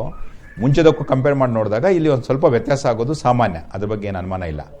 ಆದರೆ ಸಡನ್ ಆಗಿ ಇವಾಗ ಎಲ್ಲ ಸರಿಯಾಗಿತ್ತು, 1 ವರ್ಷದ ಮುಂಚೆ 2 ವರ್ಷದ ಮುಂಚೆ ಈ ಥರ ಬದಲಾವಣೆ ಆಯಿತು ಅಂತ ಹೇಳಿದ್ರೆ ನಾವು ಫಸ್ಟು ದೈಹಿಕವಾಗಿ ಏನಾದರೂ ತೊಂದರೆ ಇದೆಯಾ ಅಂತ ನಾವು ಖಾತ್ರಿ ಮಾಡ್ಕೊಳ್ಬೇಕಾಗತ್ತೆ. ಒಂದು ಬಹಳ ಸಾಮಾನ್ಯವಾಗಿ ನಾವು ನೋಡುವಂಥ ತೊಂದರೆಗಳಲ್ಲಿ ಸಕ್ಕರೆ ಕಾಯಿಲೆಯ ಒಂದು ಪ್ರಮುಖವಾದ ಅಂಶ ಅಂತ ಮಾತಾಡ್ಬೋದು. ಇವಾಗ ನೀವು ಸಕ್ಕರೆ ಕಾಯಿಲೆ ಇವಾಗ ನೀವೇನು ಹೇಳಿದ್ರಿ 180 ಖಾಲಿ ಹೊಟ್ಟೆಯಲ್ಲಿ ಆಮೇಲೆ ಒಂದು 250 ಚಿಲ್ಲರೆ ಊಟ ಮಾಡಿದ ನಂತರ ಅಂತ ಹೇಳ್ತಿದ್ದೀರಲ್ವಾ, ಅದು ತುಂಬ ಜಾಸ್ತಿ. ಡಾಕ್ಟರ್ ಹತ್ರ ತೋರಿಸಿ ಅದಕ್ಕೆ ಶುಗರ್ ಲೆವೆಲ್ ನಾರ್ಮಲ್ ಲೆವೆಲಿಗೆ ಬರೋ ಥರ ನೋಡ್ಕೊಳ್ಳೋದು ಬಹಳ ಮುಖ್ಯ. ಇವಾಗ 100 ಅಥವಾ ಊಟದ ನಂತರ 140 ಅಂತ ಏನೇನು ಮಾತಾಡ್ತೀವಿ ನಾವು, ಆ ರೇಂಜ್ ಒಳಗಡೆನೇ ಅದು ಇರಬೇಕು. ಅದಕ್ಕಿಂತಲೂ ಜಾಸ್ತಿ ಆಯಿತು ಅಂತ ಹೇಳಿದ್ರೆ ಸಮಾನವಾಗಿ ಹಲವಾರು ರೀತಿಯ ತೊಂದರೆಗಳಾಗುತ್ತೆ. ಒಂದು ಅಂದಾಜಿನ ಪ್ರಕಾರ ಯಾವುದೇ ಒಬ್ಬ ವ್ಯಕ್ತಿಗೆ ಸಕ್ಕರೆ ಕಾಯಿಲೆ ಇದೆ, ಸರಿಯಾಗಿ ಟ್ರೀಟ್ಮೆಂಟ್ ತೊಗೊಳ್ತಾ ಇಲ್ಲ, ಇವನ್ ಮೀಡಿಯಂ ಲೆವೆಲ್ ಆಗಿದೆ ಅಂತ ಲೆಕ್ಕ ಹಾಕ್ತೀವಿ ಅಂತ ಹೇಳಿದ್ರು, 5 ವರ್ಷಗಳಲ್ಲಿ ಆಲ್ಮೋಸ್ಟ್ ಅರ್ಧದಷ್ಟು ಜನರಿಗೆ ಲೈಂಗಿಕವಾಗಿ ನಿಶಕ್ತಿ ಉಂಟಾಗುತ್ತೆ ಅಂತ. ಅಂದ್ರೇನು, ಇದು ತುಂಬ ಸಾಮಾನ್ಯವಾಗಿ ನೋಡುವಂಥದ್ದು. ಇವಾಗ ಸಕ್ಕರೆ ಕಾಯಿಲೆ ಅಂದ್ರೆ ಏನು, ಅಲ್ಲಿ ಆ್ಯಕ್ಚುಲಿ ಶುಗರ್ ಇದೆ, ಬಟ್ ಆದರೆ ನಮ್ಮ ದೇಹಕ್ಕೆ ಬೇಕಾಗಿರುವಂಥ ಶಕ್ತಿಯಲ್ಲಿ ಸಿಗ್ತಾ ಇಲ್ಲ ಅಂತ. ಹಾಗಾಗಿ ಏನಾಗ್ತದೆ ಅಂದರೆ ರಕ್ತನಾಳಗಳು ಸಣ್ಣದಾಗೋದೊಂದು, ನರಗಳ ಮೇಲೆ ಪರಿಣಾಮ ಆಗುವಂಥದ್ದೊಂದು, ಮೂರನೇದು ಬೇಕಾಗಿರುವಂಥ ಶಕ್ತಿ ಸಿಗ್ತಾ ಇಲ್ಲ. ಇವೆಲ್ಲ ಪರಿಣಾಮಗಳಿಗೆ ಏನಾಗ್ತದೆ ಹಾಗೆ ಅಂತ ಹೇಳಿದ್ರೆ ಲೈಂಗಿಕವಾಗಿ ದೌರ್ಬಲ್ಯತೆ ಕಾಣಿಸ್ಕೊಳ್ಳುತ್ತೆ, ಭಾಳ ಮುಖ್ಯವಾಗಿ. ಸೊ ನೀವು ಡಾಕ್ಟರ್ ಹತ್ರ ಹೋಗಿ ಭೇಟಿ ಮಾಡಿ ಆ ಸಕ್ಕರೆ ಕಾಯಿಲೆಗೆ ಸಂಬಂಧಪಟ್ಟ ಟ್ರೀಟ್ಮೆಂಟ್ ಏನು ಅಂತ ಕರೆಕ್ಟಾಗಿ ತೊಗೊಳ್ಳೋದೊಂದು, ಅವರು ಏನು ಔಷಧಿಗಳನ್ನು ಸಜೆಸ್ಟ್ ಮಾಡ್ತಾರೆ, ಇದು ಇಂಪಾರ್ಟೆಂಟ್ ಏನಪ್ಪ ಅಂತ ಹೇಳಿದ್ರೆ ನಾನು ಎಷ್ಟೋ ದಿವಸಕ್ಕೊಂದ್ಸರಿ ಹೋಗ್ತೀನಿ, ಎಲ್ಲೋ ಒಂದ್ಸರಿ ತೋರಿಸ್ತೀನಿ ಅಂತ ಹೇಳಿದ್ರೆ ಆಗಲ್ಲ. ಮೇ ಬಿ ಸ್ವಲ್ಪ ಜಲ್ದಿನೇ ಹೋಗಬೇಕಾಗತ್ತೆ. ಆ ಶುಗರ್ ಲೆವೆಲ್ ನಾರ್ಮಲ್ ಲೆವೆಲ್ಗೆ ಬರೋ ಥರ ನೋಡ್ಕೊಳ್ಬೇಕು. ಊಟ, ವ್ಯಾಯಾಮ ಇಂಥವೆಲ್ಲ ಇದ್ರ ಜೊತೆಲೇ ಡಾಕ್ಟರ್ ಅಡ್ವೈಸ್ ಮಾಡ್ತಾರೆ, ಅದೆಲ್ಲ ಕರೆಕ್ಟಾಗಿ ಫಾಲೋ ಮಾಡೋದು ತುಂಬ ಇಂಪಾರ್ಟೆಂಟ್. ಓಕೆ ಚಂದ್ರಪ್ಪನವರೇ, ಸೊ ನೀವು ಫಸ್ಟ್ ಡಾಕ್ಟರ್ ಹತ್ರ ಭೇಟಿ ಮಾಡಿ ಅದನ್ನ ದೈಹಿಕವಾಗಿ ಏನು ತೊಂದರೆ ಇದೆ ಅದನ್ನ ಸರಿ ಮಾಡ್ಕೊಳ್ಳೋದಕ್ಕೆ ಪ್ರಯತ್ನ ಮಾಡಿ, ಒಳ್ಳೇದು. ಓಕೆ, ಎಸ್ ಡಾಕ್ಟ್ರೆ, ಇನ್ನು ಮುಂದುವರಿ. Thank you. ಮಾನಸಿಕವಾಗಿಯೂ ಬೇಕಾದಷ್ಟು ವಿಚಾರಗಳಿದೆ ಗಮನದಲ್ಲಿರಬೇಕಾಗತ್ತೆ. ಸ್ತ್ರೀ ಹೇಗೆ ಸ್ಟ್ರಾಂಗ್ ಅಥವಾ ಏನ ಹೇಳಿದ ಅಂದ್ರೆ, ಈಗ ಅವಳಿಗೆ ಪ್ರತಿ ತಿಂಗಳು ಮುಟ್ಟಾದಂತ ಸಂದರ್ಭದಲ್ಲಿ ಶಕ್ತಿ ಕುಂದುತ್ತದೆ ಅಂತ ಹೇಳ್ತಾರೆ. ನಮ್ಮ ವಿಚಾರದಲ್ಲಿ ಇದ್ವಿ ನಾವು, ಅದು ನಿಜಾನ ಹೇಗೆ ಅಂತ? ನಿಜ. ಇವಾಗ ನಿಜಾನ ಒಂದು ಅಂಶನೇ ನಾನು ಅವಾಗಿಂದನೂ ಪ್ರಶ್ನೆ ಮಾಡ್ತಾ ಇರೋದು, ಹೇಳ್ತಾ ಇರೋದು. ಅಂದ್ರೆ ಏನಾಗುತ್ತೆ ಅಂತ ಹೇಳಿದ್ರೆ ಶಕ್ತಿ ಕುಂದತ್ತೆ. ಇವಾಗ ಒಂದು ಮಗು ಇವಾಗ ಗರ್ಭಧಾರಣೆ ಆಯ್ತು ಅಂತ ಹೇಳಿದ್ರೆ ಆಟೋಮ್ಯಾಟಿಕಲಿ ಎನರ್ಜಿ, ಶಕ್ತಿ, ಅದಕ್ಕೆ ಸಿಕ್ಕಾಪಟ್ಟೆ ಇನ್ವೆಸ್ಟ್ ಮಾಡ್ಬೇಕಾಗತ್ತೆ. ಒಂದು ಮಗು ಹುಟ್ಟಿತು ಅಂತ ಹೇಳಿದ್ರೆ ಅದರ ನಂತರ ಅವಳಲ್ಲಿ ಮಾನಸಿಕವಾಗಿ ಅವಳು ಸಿಕ್ಕಾಪಟ್ಟೆ ದೈಹಿಕವಾಗಿ ಕುಗ್ಗೋಗ್ತಾಳೆ. ಅದು ರಿಕವರಿ ಆಗೋದಕ್ಕೆ ದಟ್ ಪ್ಯೂರ್ಪೆರಿಯಮ್ ಅಂತ ಏನ್ ಹೇಳ್ತೀವಿ ನಾವು, ಪ್ರಜನನ ವ್ಯವಸ್ಥೆ ಒಂದು ಮಟ್ಟಕ್ಕೆ ಬರಬೇಕು ಅಂತ ಹೇಳಿದ್ರೆ ಕೊನೆ ಪಕ್ಷ 6 ವಾರ ತಗೊಳತ್ತೆ ಅಂತ. ಮಾನಸಿಕವಾಗಿ ಅವಳು ಒಂದು ಸಮಸ್ಥಿತಿಗೆ ಕರೆಕ್ಟ್ ಆಗಿ ಬರಬೇಕು ಅಂತ ಹೇಳಿದ್ರೆ ಕೊನೆ ಪಕ್ಷ 3 ತಿಂಗಳಿಂದ 6 ತಿಂಗಳು ಪ್ಲಸ್ ಇನ್ನೂ ಸ್ವಲ್ಪ ಜಾಸ್ತಿ ದಿವಸ ತನಕ ನಡಿಬಹುದು. ಸೊ ಅಷ್ಟು ಟೈಮ್ ಬೇಕಾಗತ್ತೆ. ಅದರಲ್ಲಿ ತಮ್ಮ ಶಕ್ತಿ ಎಲ್ಲಾನು ಈ ಮಗುನ ನೋಡ್ಕೊಳ್ಳೋದು, ಬೆಳೆಸೋದು, ಅದಕ್ಕೆ ಪ್ರೊಟೆಕ್ಟ್ ಮಾಡೋದು, ಇಂಥವೆಲ್ಲ ವಿಚಾರಗಳಲ್ಲಿ ಸಿಕ್ಕಾಪಟ್ಟೆ ಸಮಯ ಹೋಗ್ಬೇಕಾಗತ್ತೆ. ಅದ್ರ ಜೊತೆಯಲ್ಲೇನೆ ಇವಾಗ ಒಂದು ಮಗು ಹೊಟ್ಟೆನಲ್ಲಿ ಬೆಳೀತಿರ್ತದೆ ಅಂತ ಹೇಳಿದ್ರೆ ನಮ್ಮ ದೇಹದಲ್ಲಿ ಕ್ಯಾಲ್ಸಿಯಂ ಅಂತ ಮಾತಾಡ್ತೀವಿ, ವಿಟಮಿನ್ಸ್, ಮಿನರಲ್ಸ್ ಅಂತ ಮಾತಾಡ್ತೀವಿ. ಇವೆಲ್ಲ ಆಟೋಮೆಟಿಕಲಿ ಬೇಕಾದಷ್ಟು ಬೇರೆ ಬೇರೆ ರೀತಿಯ ತೊಂದರೆಗಳು. ಇವಾಗ BP, ಶುಗರ್ ಅಂತೆಲ್ಲ ಮಾತಾಡಬಹುದು ನಾವು. ಪ್ರೆಗ್ನೆನ್ಸಿನಲ್ಲಿ ತುಂಬಾ ಏರ್ಪೇರ್ ಆಗುತ್ತೆ. ಆಕ್ಚುಲಿ ಕೆಲವೊಂದು ಈ ಟಾಕ್ಸಿನ್ಸ್ ಅಂತ, ಈ ವಿಷ ಪದಾರ್ಥಗಳು ಅಂತ ಏನೋ ಮಾತಾಡ್ತೀವಿ ನಾವು. ಈ ಸ್ತ್ರೀ ಒಂದು 6 ತಿಂಗಳು ದಾಟ್ತು ಅಂತ ಹೇಳಿದ್ರೆ ಪ್ರೆಗ್ನೆನ್ಸಿ, ಹಲವಾರು ರೀತಿಯ ಕೆಮಿಕಲ್ಸ್ ನ ಪರಿಣಾಮವಾಗಿ ಎಕ್ಲಾಂಪ್ಸಿ ಅಂತ ಕರೀತಾರೆ. ಹೆರಿಗೆಗಿಂತಲೂ ಮುಂಚೆ ಇವಾಗ ತುಂಬಾ ಜನ ಹೆಂಗಸರಿಗೆ BP ಬಂದಿರೋದು, ಶುಗರ್ ವ್ಯತ್ಯಾಸ ಆಗುವಂಥದ್ದು, ಇಂಥವೆಲ್ಲ ಬೇಕಾದಷ್ಟು ನಾವೇನ್ ಮಾತಾಡ್ತೀವಿ, ಅವೆಲ್ಲ ತುಂಬಾ ಸಾಮಾನ್ಯವಾದ ತೊಂದರೆಗಳು. ಹಲೋ ಹಲೋ ಹಲೋ, ನಮಸ್ಕಾರ ಸರ್. ನಮಸ್ಕಾರ. ಎಲ್ಲಿಂದ? ನಮಸ್ಕಾರ. ನಮಸ್ತೆ ಸರ್. ಮತ್ತೆ ನನ್ನ ಹೆಸರು ಪುಟ್ಟರಾಜ ಅಂತ ಹೇಳಿ. ತಮ್ಮ ಪ್ರಶ್ನೆ ಕೇಳಿ ಪುಟ್ಟರಾಜ. ನನ್ಗೆ ಈಗ ಒಂದ್ ಸ್ವಲ್ಪ ಈ ಕಾಲ್ ನೋವು ಬರ್ತದೆ. ಕಾಲ್ ನೋವಿಂದ ಬರ್ಬೇಕಾದ್ರೆ ಬೀಜ ಮೇಲೆ ಬರ್ತದೆ, ಏನ್ ಮಾಡ್ಬೇಕು ಸರ್? ಅದು ಕಾಲ್ ನೋವಿಂದ ಬರ್ಬೇಕಾದ್ರೆ ಬೀಜ ಮೇಲಕ್ಕೆ ಬರ್ತದೆ. ಬೀಜ ಮೇಲಕ್ಕೆ ಬರ್ತದೆ. ಅದು ನಾನು ನೋವು ಬಂದಾಗ ನನ್ಗೆ ಏನ್ ಮಾಡ್ಬೇಕು ಅಂತ ಗೊತ್ತಾಗಲ್ಲ. ಕಾಲ್ ನೋವು ಒಂದ್ ಸ್ವಲ್ಪ ಜೋರಾಗಿ ಇದಾಗ್ತದೆ. ಕಾಲ್ ನೋವು ಅಂದ್ರೆ, ಕಾಲು ಅಂದ್ರೆ ಬಹಳ ಒಂದು ದೊಡ್ಡ ಆರ್ಗನ್. ಅದು ಎಲ್ಲಿಂದ ಸ್ಟಾರ್ಟ್ ಆಗತ್ತೆ ಇದು ನೋವು? ಸೊಂಟದಿಂದನಾ ಅಥವಾ ಕೆಳಗಡೆಯಿಂದನ? ಇವಾಗ ಪಾದದಿಂದ ಮೇಲ್ಗಡೆ ಹೋಗುವಂತ ನೋವಾ ಅಥವಾ ಸೊಂಟದಿಂದ ಕೆಳಗಡೆ ಬರ್ತಿರುವಂತ ನೋವಾ ಅಥವಾ ನೀವು ಕೀಲುಗಳ ಬಗ್ಗೆ ಮಾತಾಡ್ತಿದ್ದೀರೋ? ಇದು ಏನಾಗ್ತದೆ ಅಂತ ಅಂದ್ರೆ, ಹಲೋ ಹೇಳಿ, ಕೇಳಿಸ್ತಾ ಇದೆ. ನನ್ಗೆ ಈಗ ಬೀಜ ಮೇಲಕ್ಕೆ ಬರ್ತದೆ. ಆ ಮೇಲಕ್ಕೆ ಬಂದಾಗ ನನ್ಗೆ ಏನಾಗ್ತದೆ ಅಂತ ಅಂದ್ರೆ ನೋವು ಆಗ್ತದೆ, ಮತ್ತೆ ಊದ್ಕೋತದೆ ಆ ಜಾಗದಲ್ಲಿ. ಮೇಲಕ್ಕೆ ಬಂದ್ಬಿಟ್ಟು ಇದಾಗ್ತದೆ ಬುಧಸಾರದಲ್ಲಿ. ಹಲೋ, ಅಲ್ಲ ಇವಾಗ ನೀವು ಹೇಳ್ತಿರೋದು, ಇವಾಗ ನಾವು ಫಸ್ಟ್ ಇವಾಗ ಗಮನದಲ್ಲಿ ತಗೊಳ್ಬೇಕಾಗಿರೋದು ಅಂದ್ರೆ, ಇವಾಗ ನೀವು ಕಾಲು ನೋವು ಇಂಪಾರ್ಟೆಂಟ್ ಜಾಸ್ತಿ ಅನಿಸ್ತು ತೊಂದರೆ ಅನಿಸ್ತಿದ್ಯಾ ಅಥವಾ ಇಲ್ಲಿ ಈ ತರಡಿಗೆ ಏರುವಂತ ನೋವು ಅದ್ರ ಜಾಸ್ತಿ ತೊಂದರೆ ಅಂತ ಅನಿಸ್ತಾ ಇದೆಯಾ? ಯಾವ್ದು ಜಾಸ್ತಿ ತೊಂದರೆ? ಯಾವ್ದು? ಇದು ಬೀಜದಿಂದ ತೊಂದರೆ ನಮ್ಗೆ. ಇವಾಗ ಒಂದು ನೀವು ಹೇಳ್ತಿರೋದು ಎಕ್ಸಾಕ್ಟ್ಲಿ ಏನು ಅಂತ ನಾವು ಕೆಲವೊಂದು ಪರೀಕ್ಷೆ ಮಾಡಿ ನೋಡದೆ ಮಾತಾಡೋಕೆ ಹೋಗ್ತೀವಿ ಅಂತ ಹೇಳಿದ್ರೆ ಸ್ವಲ್ಪ ಆ ಕಡೆ ಈ ಕಡೆ ಉತ್ತರ ಬದಲಾವಣೆ ಆಗುವಂಥ ಚಾನ್ಸಸ್ ಇರುತ್ತೆ. ಇವಾಗ ಯಾವುದೇ ಒಂದು ಕಾಲು ನೋವಿಂದ ಅಲ್ಲಿಗೆ ನೋವು ಏರೋಗುವಂಥ ಚಾನ್ಸಸ್ ಕಡಿಮೆ. ಮಂಡಿಯಿಂದ ನೋವು ಜಾಸ್ತಿ ಆಗ್ತದೆ, ಮಾತ್ರ ಬೆನ್ನೋವು ಬರ್ತದೆ. ಸೊ ಬೆನ್ನೋವು ಅಂತ ಹೇಳಿದ್ರೆ ಅದಕ್ಕೆಲ್ಲ ಕಾರಣಗಳು ಬೇಕಾದಷ್ಟು ಇರ್ತದೆ. ಇವಾಗ ಏನೋ ಒಂದು 2 ಮೂಳೆಗಳ ಮಧ್ಯದಲ್ಲಿ ಇರುವಂಥ ಡಿಸ್ಕ್ ಅಂತ ಏನು ಮಾತಾಡ್ತೀವಿ, ಅದು ಜರುಗೋದ್ರಿಂದ ಹಿಡಿದು ಈ ಮಾಂಸಖಂಡಗಳಲ್ಲಿ ಇರುವಂಥ ತೊಂದರೆ, ಜಾಯಿಂಟ್ಗಳಿರುವಂಥ ತೊಂದರೆ, ಮತ್ತು ಅಪ್ ಟು ಕೀಲು ಕೆಳಗಡೆ ತನಕನೂ ಕೆಲವೊಂದು ತೊಂದರೆಗಳು ಚಾನ್ಸಸ್ ಇರುತ್ತೆ. ಅದು ಏನು ಅಂತ ಒಂದು ಪರೀಕ್ಷೆ ಮಾಡಿ ನೋಡಿ ತೀರ್ಮಾನ ತಗೊಳ್ಳೋದು ಅವಶ್ಯಕತೆ ಇರುತ್ತೆ. ಬಟ್ ಆದರೆ ಈ ಥರ್ಡ್ನಲ್ಲಿ ಉಂಟಾಗಿರುವಂಥ ನೋವು ಅಂತ ಏನು ಮಾತಾಡ್ತಿದ್ದೀರಿ, ಅದು ಯಾಕೆ ಅನ್ನೋ ಒಂದು ದೃಷ್ಟಿಯಿಂದ ನಾವು ಎಗೈನ್ ಕೆಲವೊಂದು ಇನ್ನೂ ವಿವರಗಳನ್ನು ತಗೋಬೇಕಾಗತ್ತೆ. ಒಂದು, ಇವಾಗ ವ್ಯಕ್ತಿಗೆ ಉದ್ರೇಕ ಆಗುತ್ತೆ, ಅದು ಉದ್ರೇಕ ನಂತರ ಇವಾಗ ಸಂಭವ ಮಾಡೋಕ್ಕಾಗಲ್ಲ, ಅಥವಾ ಹಾಗೇನೆ ವ್ಯಕ್ತಿ ಕಂಟ್ರೋಲ್ ಮಾಡೋಕೆ ಪ್ರಯತ್ನ ಮಾಡ್ತಾನೆ ಹಾಗೆ ಅಂತ ಹೇಳಿದ್ರೆ ಸಿಕ್ಕಾಪಟ್ಟೆ ನೋವು ಬರುತ್ತೆ. ಯಾಕಪ್ಪ, ಅಲ್ಲಿ ರಕ್ತ ಪರಿಚಲನೆ ಜಾಸ್ತಿ ಆಗಿರುತ್ತೆ, ಅದು ಸ್ಖಲನ ಆಗಲಿಲ್ಲ ಅಂತ ಏನಾಗ್ತದೆ, ಅಲ್ಲಿ ಸಿಕ್ಕಾಪಟ್ಟೆ ನೋವು ಉಳ್ಕೊಳ್ಳುವಂಥ ಚಾನ್ಸಸ್ ಇರುತ್ತೆ. ಆಗ ಸಾಧ್ಯತೆ ಇಲ್ವೇ? ಮಕ್ಕಳಾಗುವಂಥ ಸಾಧ್ಯತೆ. ನಿಮ್ಮ ವಯಸ್ಸೆಷ್ಟು? ಆಗ್ಬೇಕು ಅಂತ ಹೇಳಿ. ನಿಮ್ಮ ವಯಸ್ಸೆಷ್ಟು?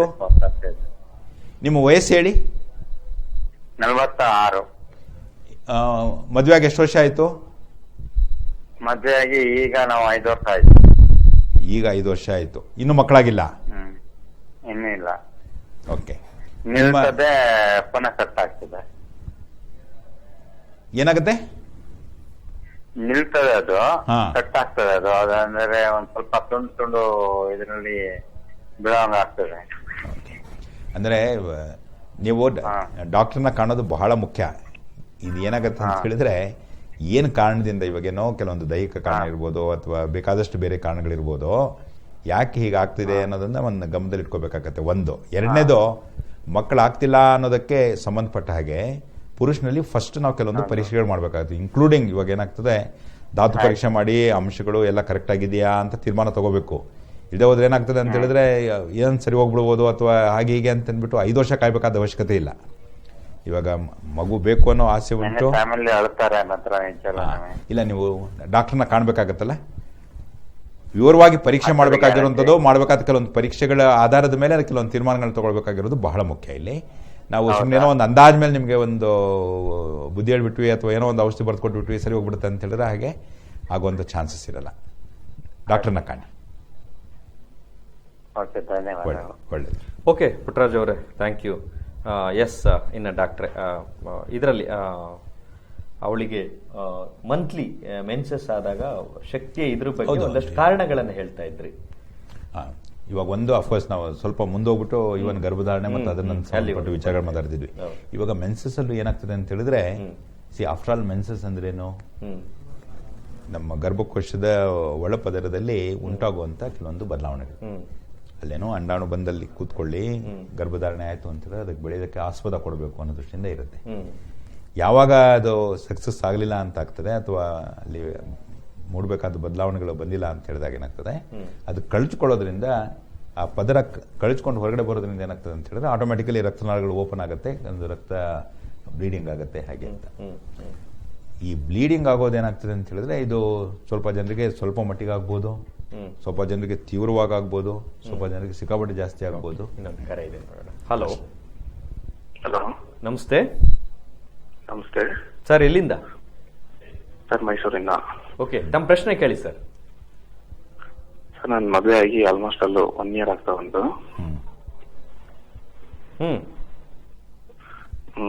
ನಾವಿಬ್ರು, ನಾನು ಮತ್ತೆ ನನ್ನ ವಯಸ್ಸು ಸಂಭೋಗ ಸಿಕ್ಕಿಲ್ಲ ಸರ್. ಸ್ಪರ್ಮ್ ಬೇಗ ಔಟ್ ಆಗುತ್ತೆ. ಸೊ ಆಫ್ಟರ್ ದಟ್ ಅದಾದ್ಮೇಲೆ ಬೇಕು ಅಂತಲ್ಲ, ಶೀಘ್ರ ಸ್ಖಲನ ಸಮಸ್ಯೆ ನಿಮಗೆ? ಹೌದು. Okay okay, yes. ಮೊದಲಿಂದನೂ ಆತರ ಇದೆಯಾ, ಈಗ ಸ್ವಲ್ಪ ದಿವಸದಿಂದ ಆತರ ಆಗಿರೋದ? ಮೊದಲು ಮದುವೆ ಆದಾಗ ಸ್ವಲ್ಪ ಮುಂಚೆ ಆತರ ಇರ್ಲಿಲ್ಲ. ಇಲ್ಲ, ಮದುವೆ ಆದ ನಂತರ ನೀವು ಲೆಕ್ಕ ಹಾಕಿ ನೋಡ್ತೀರಿ ಅಂತ ಹೇಳಿದ್ರೆ ಪ್ರಾರಂಭದಿಂದಾನು ಜಲ್ದಿ ಸ್ಖಲನ ಆಗೋದೇ ಪ್ರಮುಖ. ಹೌದು ಹೌದು ಹೌದು ಹೌದು, ಬೇಗ ಸ್ಖಲನ. ಜಲ್ದಿ ಅಂದ್ರೆ ಅಂದಾಜು ಎಷ್ಟು ಜಲ್ದಿ ಅಂತ ಲೆಕ್ಕ ಹಾಕ್ಬೋದು? ಒಂದು 2 minutes 3 minutes. 2 minutes. ಇದು ಮನೆಯವ್ರ ಕಡೆಯಿಂದ ಏನಾದ್ರು ಕಂಪ್ಲೇಂಟ್ಸ್ ಇದೆ ಇದ್ರ ಬಗ್ಗೆ? ಮನೆಯವರಿಂದ ಅಂದ್ರೆ ಶಿ ವಾಂಟ್ಸ್ ಮೋರ್. ಒಂದು ಇಂಪಾರ್ಟೆಂಟ್ ಏನಂತ ಹೇಳಿದ್ರೆ, ಇವಾಗ ನಾವು ಸ್ವಲ್ಪ ಹೊತ್ತು ಮುಂಚೆ ಬೇರೆಯವರಿಗೆ ಪ್ರಶ್ನೆನ ಉತ್ತರ ಕೊಡ್ತಿದ್ದು ನೋಡಿರ್ಬೋದು ಅನ್ನೋ ಕಾಣ್ತದೆ. ಇವಾಗ ಉದ್ರೇಕದಲ್ಲಿ ತೊಂದರೆ ಹಾಗೆ ಅಂತ ಹೇಳಿದಾಗ ಈ ಕಾರಣ ಇರ್ಬೋದು, ಆ ಕಾರಣ ಇರ್ಬೋದು ಅಂತ ಬೇಕಾದಷ್ಟು ಪರೀಕ್ಷೆಗಳನ್ನು ಮಾಡಿ ತೀರ್ಮಾನ ತಗೊಳ್ಬೇಕಾಗತ್ತೆ.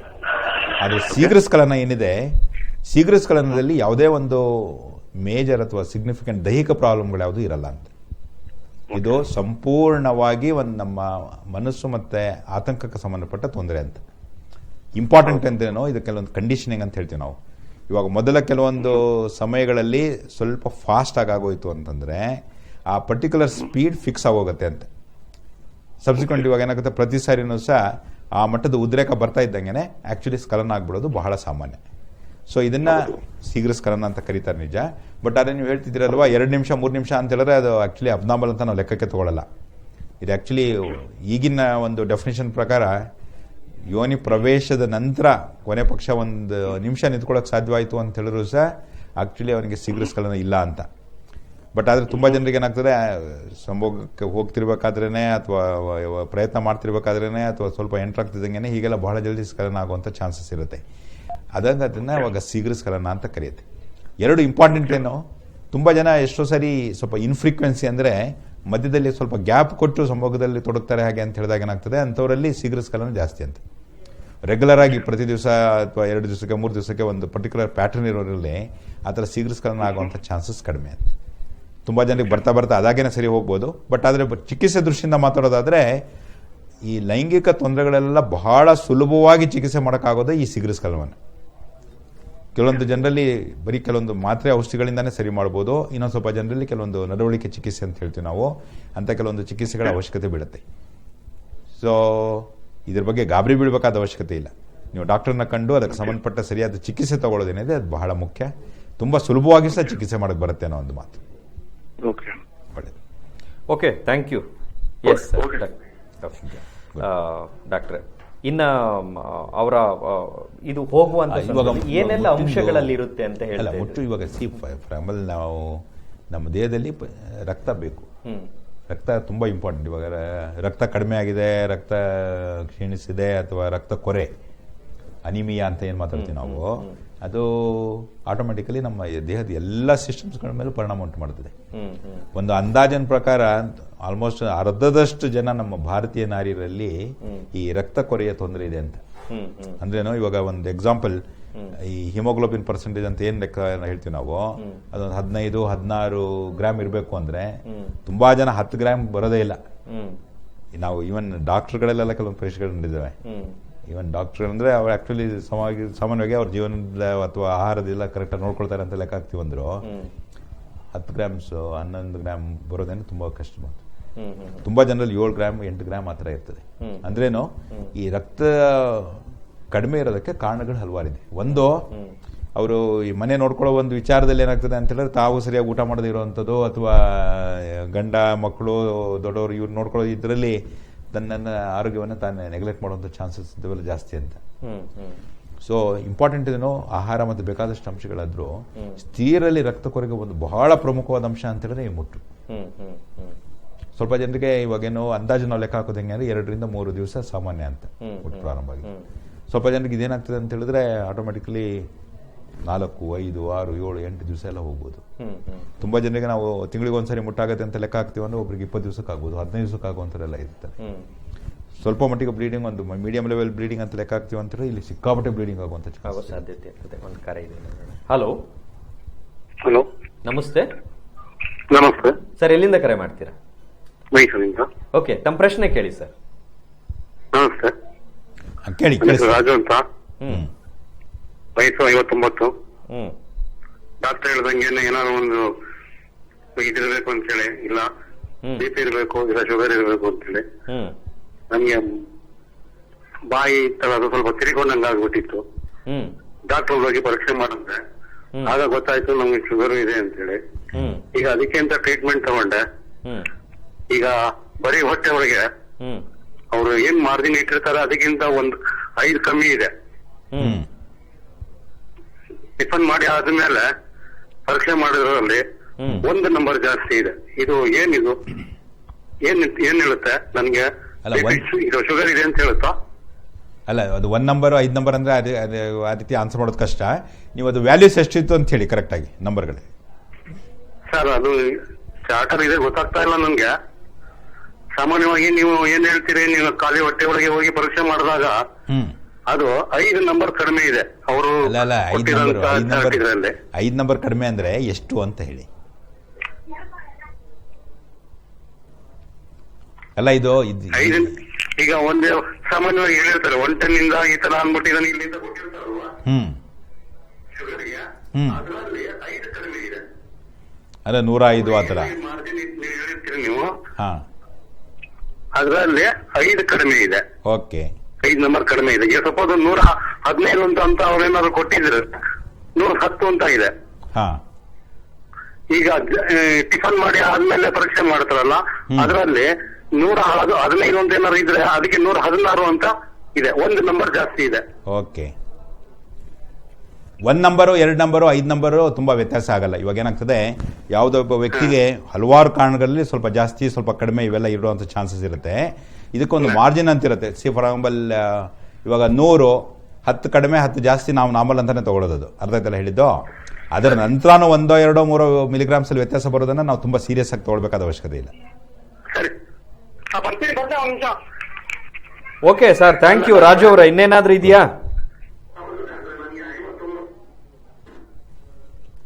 ಅಲ್ಲ, ಇದು ನಮ್ಮ ವೈದ್ಯಕೀಯವಾಗಿ ಹೇಳೋದಾದ್ರೆ ನಾವು ಯಾವುದೇ ಒಂದು ವ್ಯಾಲ್ಯೂಸ್, ಇವಾಗ ಒಂದು ಎಕ್ಸಾಂಪಲ್ BP ಅಂತ ತಗೊಳ್ಳಿ, ಶುಗರ್ ಅಂತ ತಗೊಳ್ಳಿ, ಅದು ಬೇರೆ ಯಾವುದೇ ಒಂದಾಯಿತು, ಇವೆಲ್ಲ ಕೆಲವೊಂದು ಮಾರ್ಜಿನ್ಗಳಲ್ಲೇ ಲೆಕ್ಕ ಹಾಕೋದು.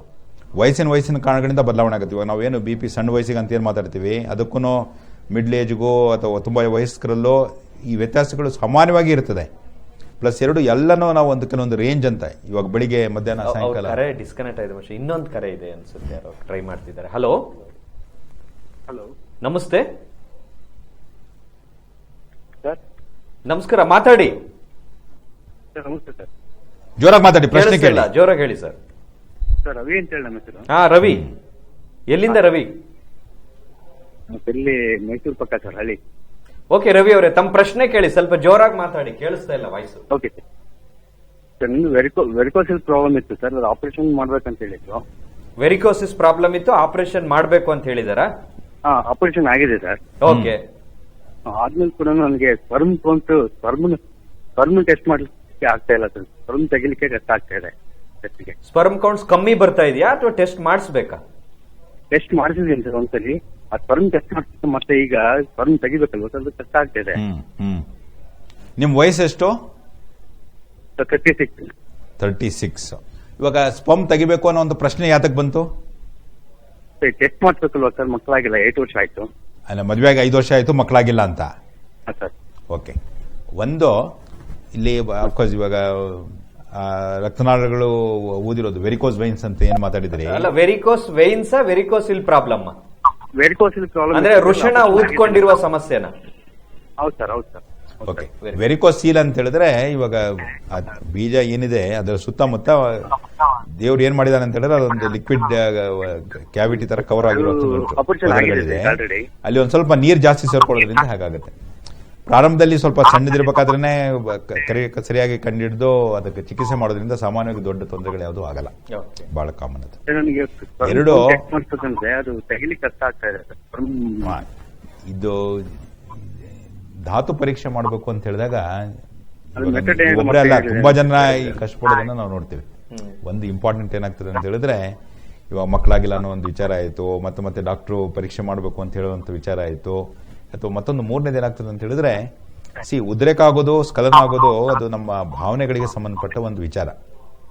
ಇದೊಂದು ಡ್ಯೂಟಿ ಮಾಡಲೇಬೇಕು ಅಥವಾ ತೆಗೆದುಬಿಟ್ಟು ಕೊಡಬೇಕು ಅಂತ ಅಂದಾಗ ಏನಾಗ್ತದೆ, ಈ ಉದ್ರೇಕ ಆಗದಿರುವಂತ ಚಾನ್ಸಸ್ ಅಥವಾ ಉದ್ರೇಕ ಆದ್ರೂ ಸಹ ಭಾವನೆ ಒಂದು ಮಟ್ಟ ಏನ್ ರೀಚ್ ಆಗ್ಬೇಕು ಅದು ರೀಚ್ ಆಗದಿರುವಂತ ಚಾನ್ಸಸ್ ತುಂಬಾ ಜಾಸ್ತಿ ಇರುತ್ತೆ. ಇದು ಸಾಮಾನ್ಯವಾಗಿ ನಮ್ಮ ಮನಸ್ಸಿನ ಒಂದು ಆತಂಕ, ಭಯ, ಮತ್ತೆ ಈ ಕೀಳರಿಮೆ ಅಥವಾ ಏನೋ ಒಂದು ತೊಂದರೆ ಇದೆ, ಏನಪ್ಪಾ ಹಿಂಗಾಗೋಯ್ತು, ಇಂಥವೆಲ್ಲ ಕೆಲವೊಂದು ಭಾವನೆಗಳು ಅಂತ ಭಾವನೆಗಳಿದ್ದಾಗ ಏನಾಗ್ತದೆ, ಲೈಂಗಿಕವಾಗಿ ಉದ್ರೇಕದಲ್ಲಿ ಕೆಲವೊಂದು ರೀತಿಯ ತೊಂದರೆಗಳು ಅನ್ಸುತ್ತೆ ಅಂತ ಟೈಮಲ್ಲಿ ಈ ರೀತಿ ಆಗೋದುಂಟು. ಇದಕ್ಕೆ ಸಂಬಂಧಪಟ್ಟಾಗ ಬೇಕಾದಷ್ಟು ಬೇರೆ ಬೇರೆ ಸೊಲ್ಯೂಷನ್ಸ್ನ ಡಾಕ್ಟರ್ ಇವಾಗ ನಿಮ್ಗೆ ಸಜೆಸ್ಟ್ ಮಾಡುವಂತ ಚಾನ್ಸಸ್ ಇರುತ್ತೆ. ಒಂದು, ಇವಾಗ ನೀವು ಹಸ್ತಮೈಥುನ ಮಾಡಿಬಿಟ್ಟು ಧಾತುನ ತೆಗೆದು ಕೊಡಬೇಕು ಹಾಗೆ ಅಂತ ಹೇಳಿದಾಗ ಎಷ್ಟೋ ಸರಿ ಕಷ್ಟ ಇರ್ಬೋದು. ಇವಾಗ ಸಂಭೋಗದ ಟೈಮಲ್ಲೇ ಕಲೆಕ್ಟ್ ಮಾಡಿಬಿಟ್ಟು ಡಾಕ್ಟ್ರಿಗೆ ಕೊಡೋದಕ್ಕೆ ಬರ್ತದೆ. ಆ ರೀತಿ ಒಂದು ಮಾಡಿದಾಗ ಏನಾಗ್ತದೆ, ಧಾತು ಸುಲಭವಾಗಿ ಬರ್ಬೋದು. ನಿಮ್ಗೆ ಯಾವುದು ಅನುಕೂಲ ಅನ್ಸುತ್ತೆ, ಪ್ರಶಸ್ತ ಅನ್ಸುತ್ತೆ, ಆ ಸ್ಥಳದಲ್ಲಿ ಸಮಾಧಾನವಾಗಿ ಕೂತು ಆತಂಕ ಭಯನ ಆದಷ್ಟು ಕಡಿಮೆ ಮಟ್ಟದಲ್ಲಿ ಇಟ್ಕೊಂಡು ಧಾತು ತೆಗೆದುಕೊಡೋದು ಸಾಧ್ಯತೆ ಇರುತ್ತೆ. ಎಂಥ ಮೆಥಡ್ ಮಾಡಿದ್ರು ಸಾಧ್ಯವಾಗ್ತಿಲ್ಲ ಹಾಗೆ ಅಂತ ಹೇಳಿದಾಗ ಈವನ್ ಎಲೆಕ್ಟ್ರೋಜಾಕ್ಯುಲೇಷನ್ ಅಂತ ಕೆಲವೊಂದು ಮೆಷಿನ್ಗಳ ಆಧಾರದಿಂದ ಧಾತು ಹೊರಗಡೆ ತೆಗೆಸ್ಬಿಟ್ಟು ಕೊಡೋದಕ್ಕೆ ಬರ್ತದೆ. ಸೊ ಹೀಗೆ ಬೇರೆ ಬೇರೆ ಮಟ್ಟ ಯಾವುದು ಯಾವ ರೀತಿ ಮಾಡಬೇಕು ಅನ್ನೋದನ್ನ ಡಾಕ್ಟ್ರು ನಿಮ್ಗೆ ಯಾವ ರೀತಿ ತೊಂದರೆ ಅನಿಸಿದೆ ಇಲ್ಲ ಅನ್ನೋದು ಆಧಾರದ ಮೇಲೆ ತೀರ್ಮಾನ ತಗೊಳ್ತಾರೆ. ಓಕೆ ರವಿ ಅವರೇ, ಡಾಕ್ಟರ್ ದೂರವಾಣಿ ಸಂಖ್ಯೆನ ತೋರಿಸ್ತಾ ಇದೀವಿ, ಮೊಬೈಲ್ ನಂಬರು. ಸರ್ ನಾನು ಟಿವಿ ಹತ್ರ ಇಲ್ಲ ಸರ್, ಹೊರಗಡೆ ಇದ್ದೀನಿ ನಾನು. ನೋಡಿ 98 ಇಂದ ಸ್ಟಾರ್ಟ್ ಆಗುತ್ತಲ್ಲ ಮೊದಲ ನಂಬರು. ಹೊರಗಡೆ ಇದ್ದೀನಿ, ಟಿವಿ ಇಲ್ಲ ಸರ್. ಅವರ ಮೊಬೈಲ್ ನಂಬರ್ ಅಲ್ಲಿ ಮೊದಲ ನಂಬರ್ ಇದೆ ನೋಡಿ. ನಾನು ಟಿವಿ ಇಲ್ಲ ನನ್ನ ಕಡೆ. ಓಕೆ, ಅಲ್ಲಿ ಬರ್ತಾ ಇಲ್ವಾ ನೀವು? ಟಿವಿ ಬರ್ತಾ ಇಲ್ವಾ? ಡಾಕ್ಟರ್ ನಿಮ್ಮ ಮೊಬೈಲ್ ನಂಬರ್ ಇನ್ನೊಮ್ಮೆ ಹೇಳ್ಬಿಡಿ ಅವ್ರಿಗೆ ಟಿವಿ ಅಲ್ಲ. 9845282399.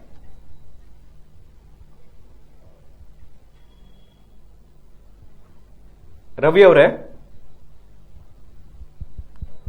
ಓಕೆ, ಈ ನಂಬರ್ನ ನೋಟ್ ಮಾಡಿಕೊಂಡು ಕಾರ್ಯಕ್ರಮದ ನಂತರ ಕರೆ ಮಾಡಿ ಅಪಾಯಿಂಟ್ಮೆಂಟ್ ತಗೊಳ್ಳಿ. ಅವರು ನಂತರ ಹೆಚ್ಚಿನ ಸಲಹೆಯನ್ನು ನೀವು ಪಡ್ಕೊಳ್ಬಹುದು. ಎಸ್ ಡಾಕ್ಟ್ರೆ, ಇನ್ನ ಇದರಲ್ಲಿ ಬಹಳ ಮುಖ್ಯವಾಗಿ ಇದಾಗ್ತಕ್ಕಂಥ ಪ್ರಶ್ನೆ ಅಂದ್ರೆ ನೀವು ಹೇಳಿದ್ದ ವಿಚಾರಕ್ಕೆ ಬಂದ್ರೆ, ಈಗ ಗಂಡು ಅವನ ಸ್ವಪ್ನದಲ್ಲಿ ಸ್ಖಲನವಾದ್ರೆ ಅವನು ತಾನು ನಿಶಕ್ತಿ ಹೊಂತೀನಿ ಅಂತಕ್ಕಂಥ ಭಾವನೆ ಹೊಂದ್ತಾನೆ. ಆದ್ರೆ ಹೆಣ್ಣು ನೈಸರ್ಗಿಕವಾಗಿ ಆಗ್ತಕ್ಕಂಥ ಈ ಒಂದು ಮಂತ್ಲಿ ಕ್ರಿಯೆಯಿಂದ ನಿಶಕ್ತಳಾಗ್ತಾಳೆ, ಅಥವಾ ಅವಳಿಗೆ ಯಾವುದೋ ಒಂದು ರೀತಿ ಆ ಸಮಯದಲ್ಲಿ ಒಂದಷ್ಟು ಬಾಧೆ ಬಂಧನಗಳು ಕಾಡ್ತದೆ ಅಂತಾರೆ. ಅದಕ್ಕೂ ಇದಕ್ಕೂ ಸಂಬಂಧ ಇದೆಯಾ? ಒಂದು ಕರೆ ಇದೆ, ಮುಂದುವರ್ಸೋಣ. ಹಲೋ ಹಲೋ, ಹೇಳಿ ಸರ್, ನಮಸ್ತೆ. ಅಲ್ಲ ಸರ್, ನಾವು ಸಂತೋಷ್ ಅಂದ್ಬಿಡಿ. ಏನು? ನಮ್ಗೆ 3-4 ಇಯರ್ಸ್ ಇಂದ ಶುಗರ್ ಇದೆ. ಶಂಕರ್ ಅಂತ ನಿಮ್ಮ ಹೆಸರಾ? ಸಂತೋಷ? ಸಂತೋಷ್ ಅಂದ್ಬಿಡಿ. ಓಕೆ, 3 ವರ್ಷದಿಂದ ಶುಗರ್ ಇದೆ. ನಿಮ್ಮ ವಯಸ್ಸೆಷ್ಟು? ಸರ್ 39. 39. ಮದುವೆ ಆಗಿದೆಯಾ?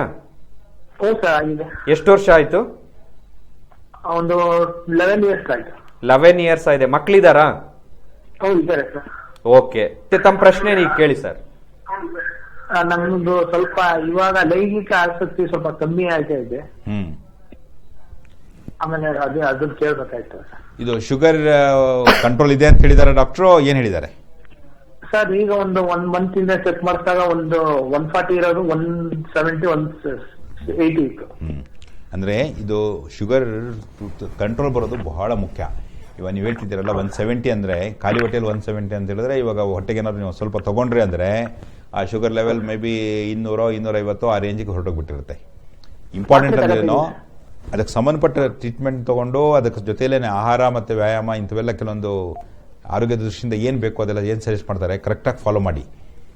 ಅದು ಕಂಟ್ರೋಲಲ್ಲಿ ಇಟ್ಕೊಳ್ಳೋದೇನಿದೆ ತುಂಬ ಇಂಪಾರ್ಟೆಂಟ್. 170ನ ಕಂಟ್ರೋಲ್ ಅಂತ ಹೇಳಲ್ಲ, 170 ತುಂಬ ಜಾಸ್ತಿ ಆಯಿತು. ಈ 170 ಶುಗರ್ ಅಂದ್ರೆ ಏನಾಗ್ತದೆ, ಅದು ಆಟೋಮೆಟಿಕಲಿ ನಮ್ಮ ದೇಹದ ಎಲ್ಲ ಸಿಸ್ಟಮ್ಸ್ಗಳ ಮೇಲೂ ಪರಿಣಾಮ ಉಂಟು ಮಾಡ್ತದೆ. ಲೈಂಗಿಕ ಕ್ರಿಯೆಯು ಅದು ಒಂದು ಸರ್. ಅದು ಮಾತ್ರ ಒಂದು ಎಷ್ಟು ನಿಮಿಷ ಮುಂಚೆ ತಗೋಬೇಕು ಸರ್? ಅಲ್ಲ, ಎಷ್ಟು ನಿಮಿಷ ಮುಂಚೆ ಪ್ರಶ್ನೆಗಳು ಬರಲ್ಲ. ಇದು ಯಾವ ಮಾತ್ರೆ ಕೊಟ್ಟಿದ್ದಾರೆ, ಹೇಗೆ ಕೊಟ್ಟಿದ್ದಾರೆ, ಇವನ್ ಬೇರೆ ಕೆಲವು ಅಲ್ಲ. ಅದನ್ನ ನೀವು ಸಕ್ಕರೆ ಕಾಯಿಲೆಗೆ ಸಂಬಂಧಪಟ್ಟ ಯಾವ ಡಾಕ್ಟರ್ನ ಕಾಣ್ತಾ ಇದ್ದೀರಿ ಅವ್ರಿಗೆ ಕರೆಕ್ಟಾಗಿ ಭೇಟಿ ಮಾಡಿ. ಈ ಶುಗರ್ ಲೆವೆಲ್ ನಾರ್ಮಲ್ಗೆ ಬಂದ್ಬಿಡ್ಬೇಕು ಅಂತ ಡಾಕ್ಟರ್ ಇನ್ಸಿಸ್ಟ್ ಮಾಡಿದ್ದಾರೆ.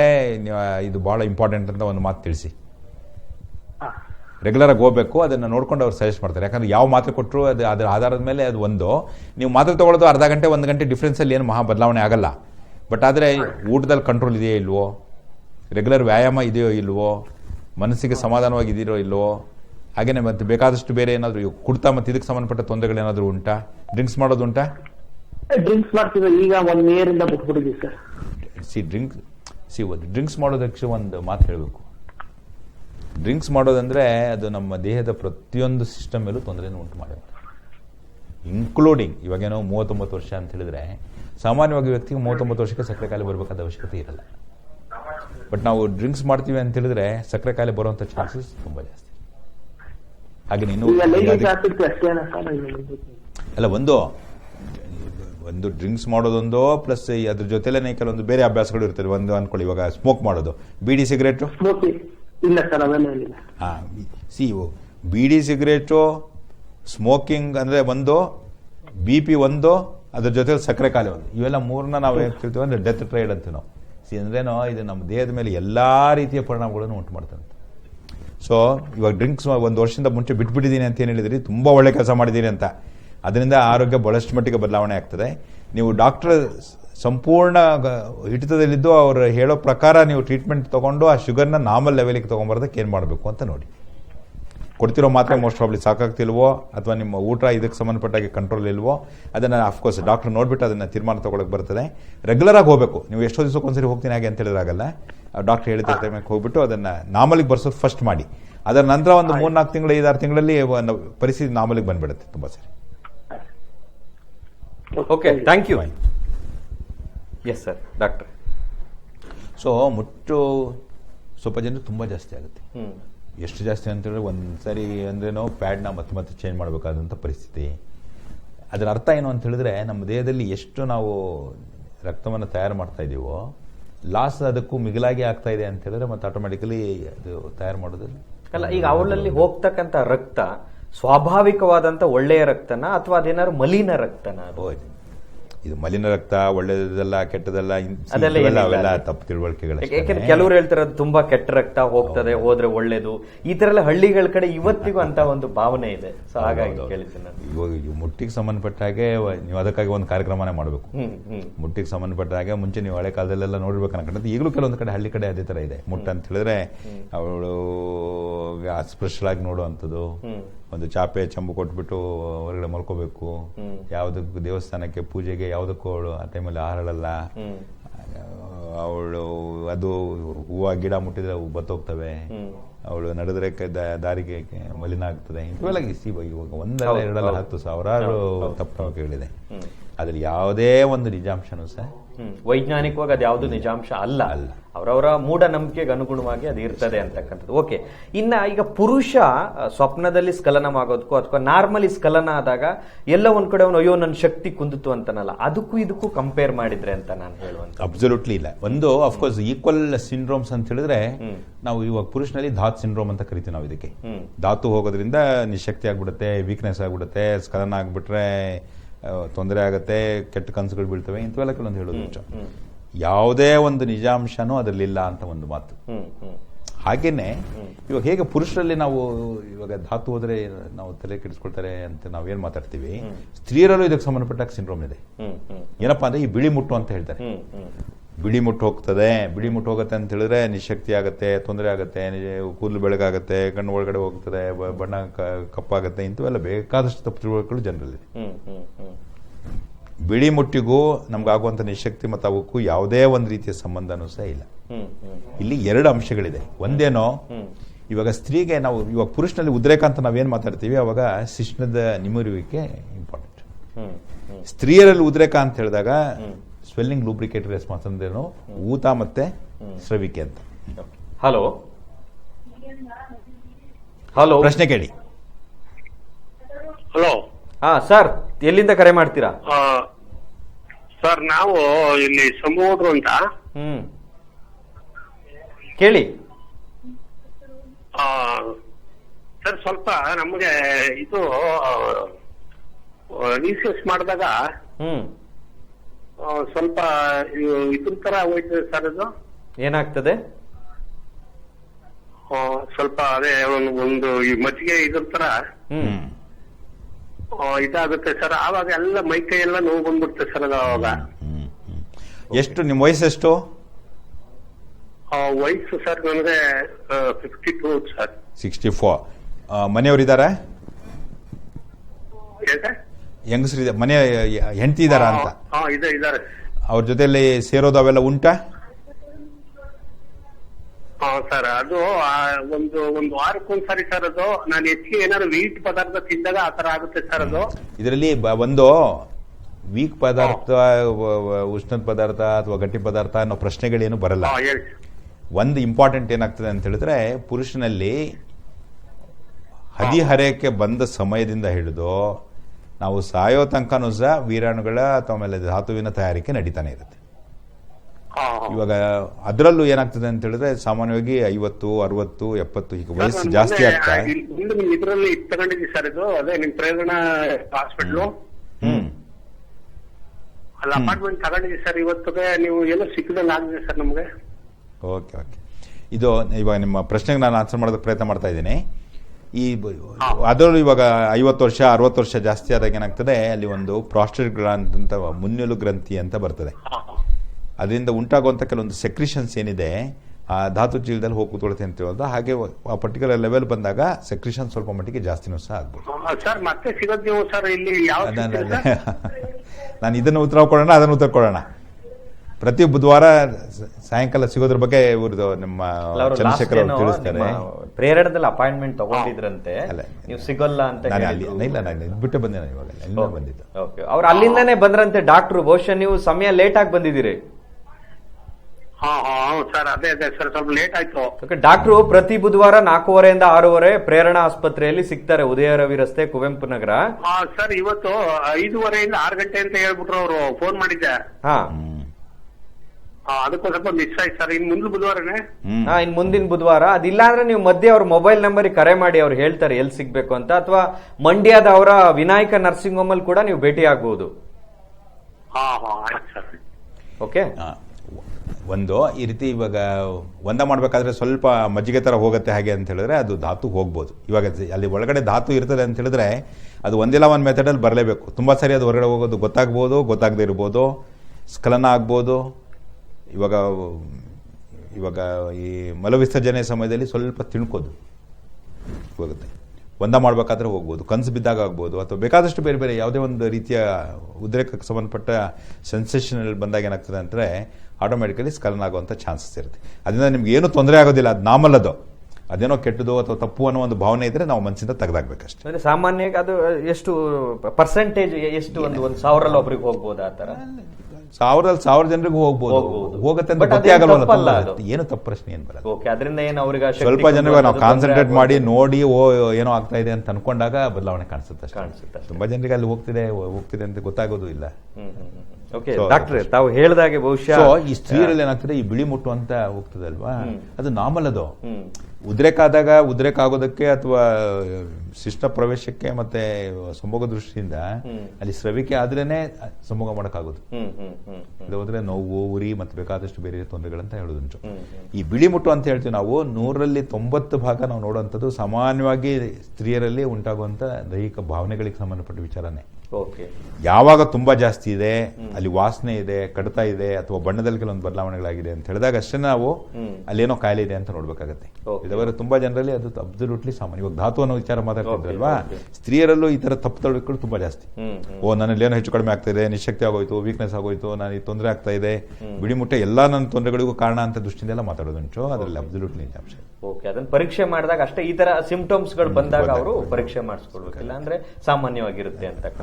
ಓಕೆ ಡಾಕ್ಟರ್, ತಾವು ಹೇಳಿದಾಗ ಇವತ್ತು ಬರೀ ದೈಹಿಕವಾಗಿ ಅಷ್ಟೇ ನಾವು ಮಾತನಾಡ್ಲಿಕ್ಕೆ ಆಯ್ತು. ಎಷ್ಟರ ಮಟ್ಟಿಗೆ ಶಕ್ತಿವಂತಳಂತ, ಇನ್ನು ಮಾನಸಿಕವಾಗಿ, ಲೈಂಗಿಕವಾಗಿ, ಸಾಮಾಜಿಕವಾಗಿ ಬಹುಶಃ ಮುಂದಿನ ವಾರ ಕೂಡ ಇದೇ ಮಾತಾಡ್ಬೋದು. ಜೊತೆಗೆ ತಾವು ಹೇಳ್ದಂಗೆ ಈ ಮುಟ್ಟಿನ ಬಗ್ಗೆ ಒಂದಷ್ಟು ಮುಂದಿನ ವಾರ ಇನ್ನೊಂದಷ್ಟು ಮಾಹಿತಿಯನ್ನು ಕೂಡ, ಬಿಳಿ ಸೆರಗಿರಬಹುದು ಆ ತರದ ಬಗ್ಗೆ.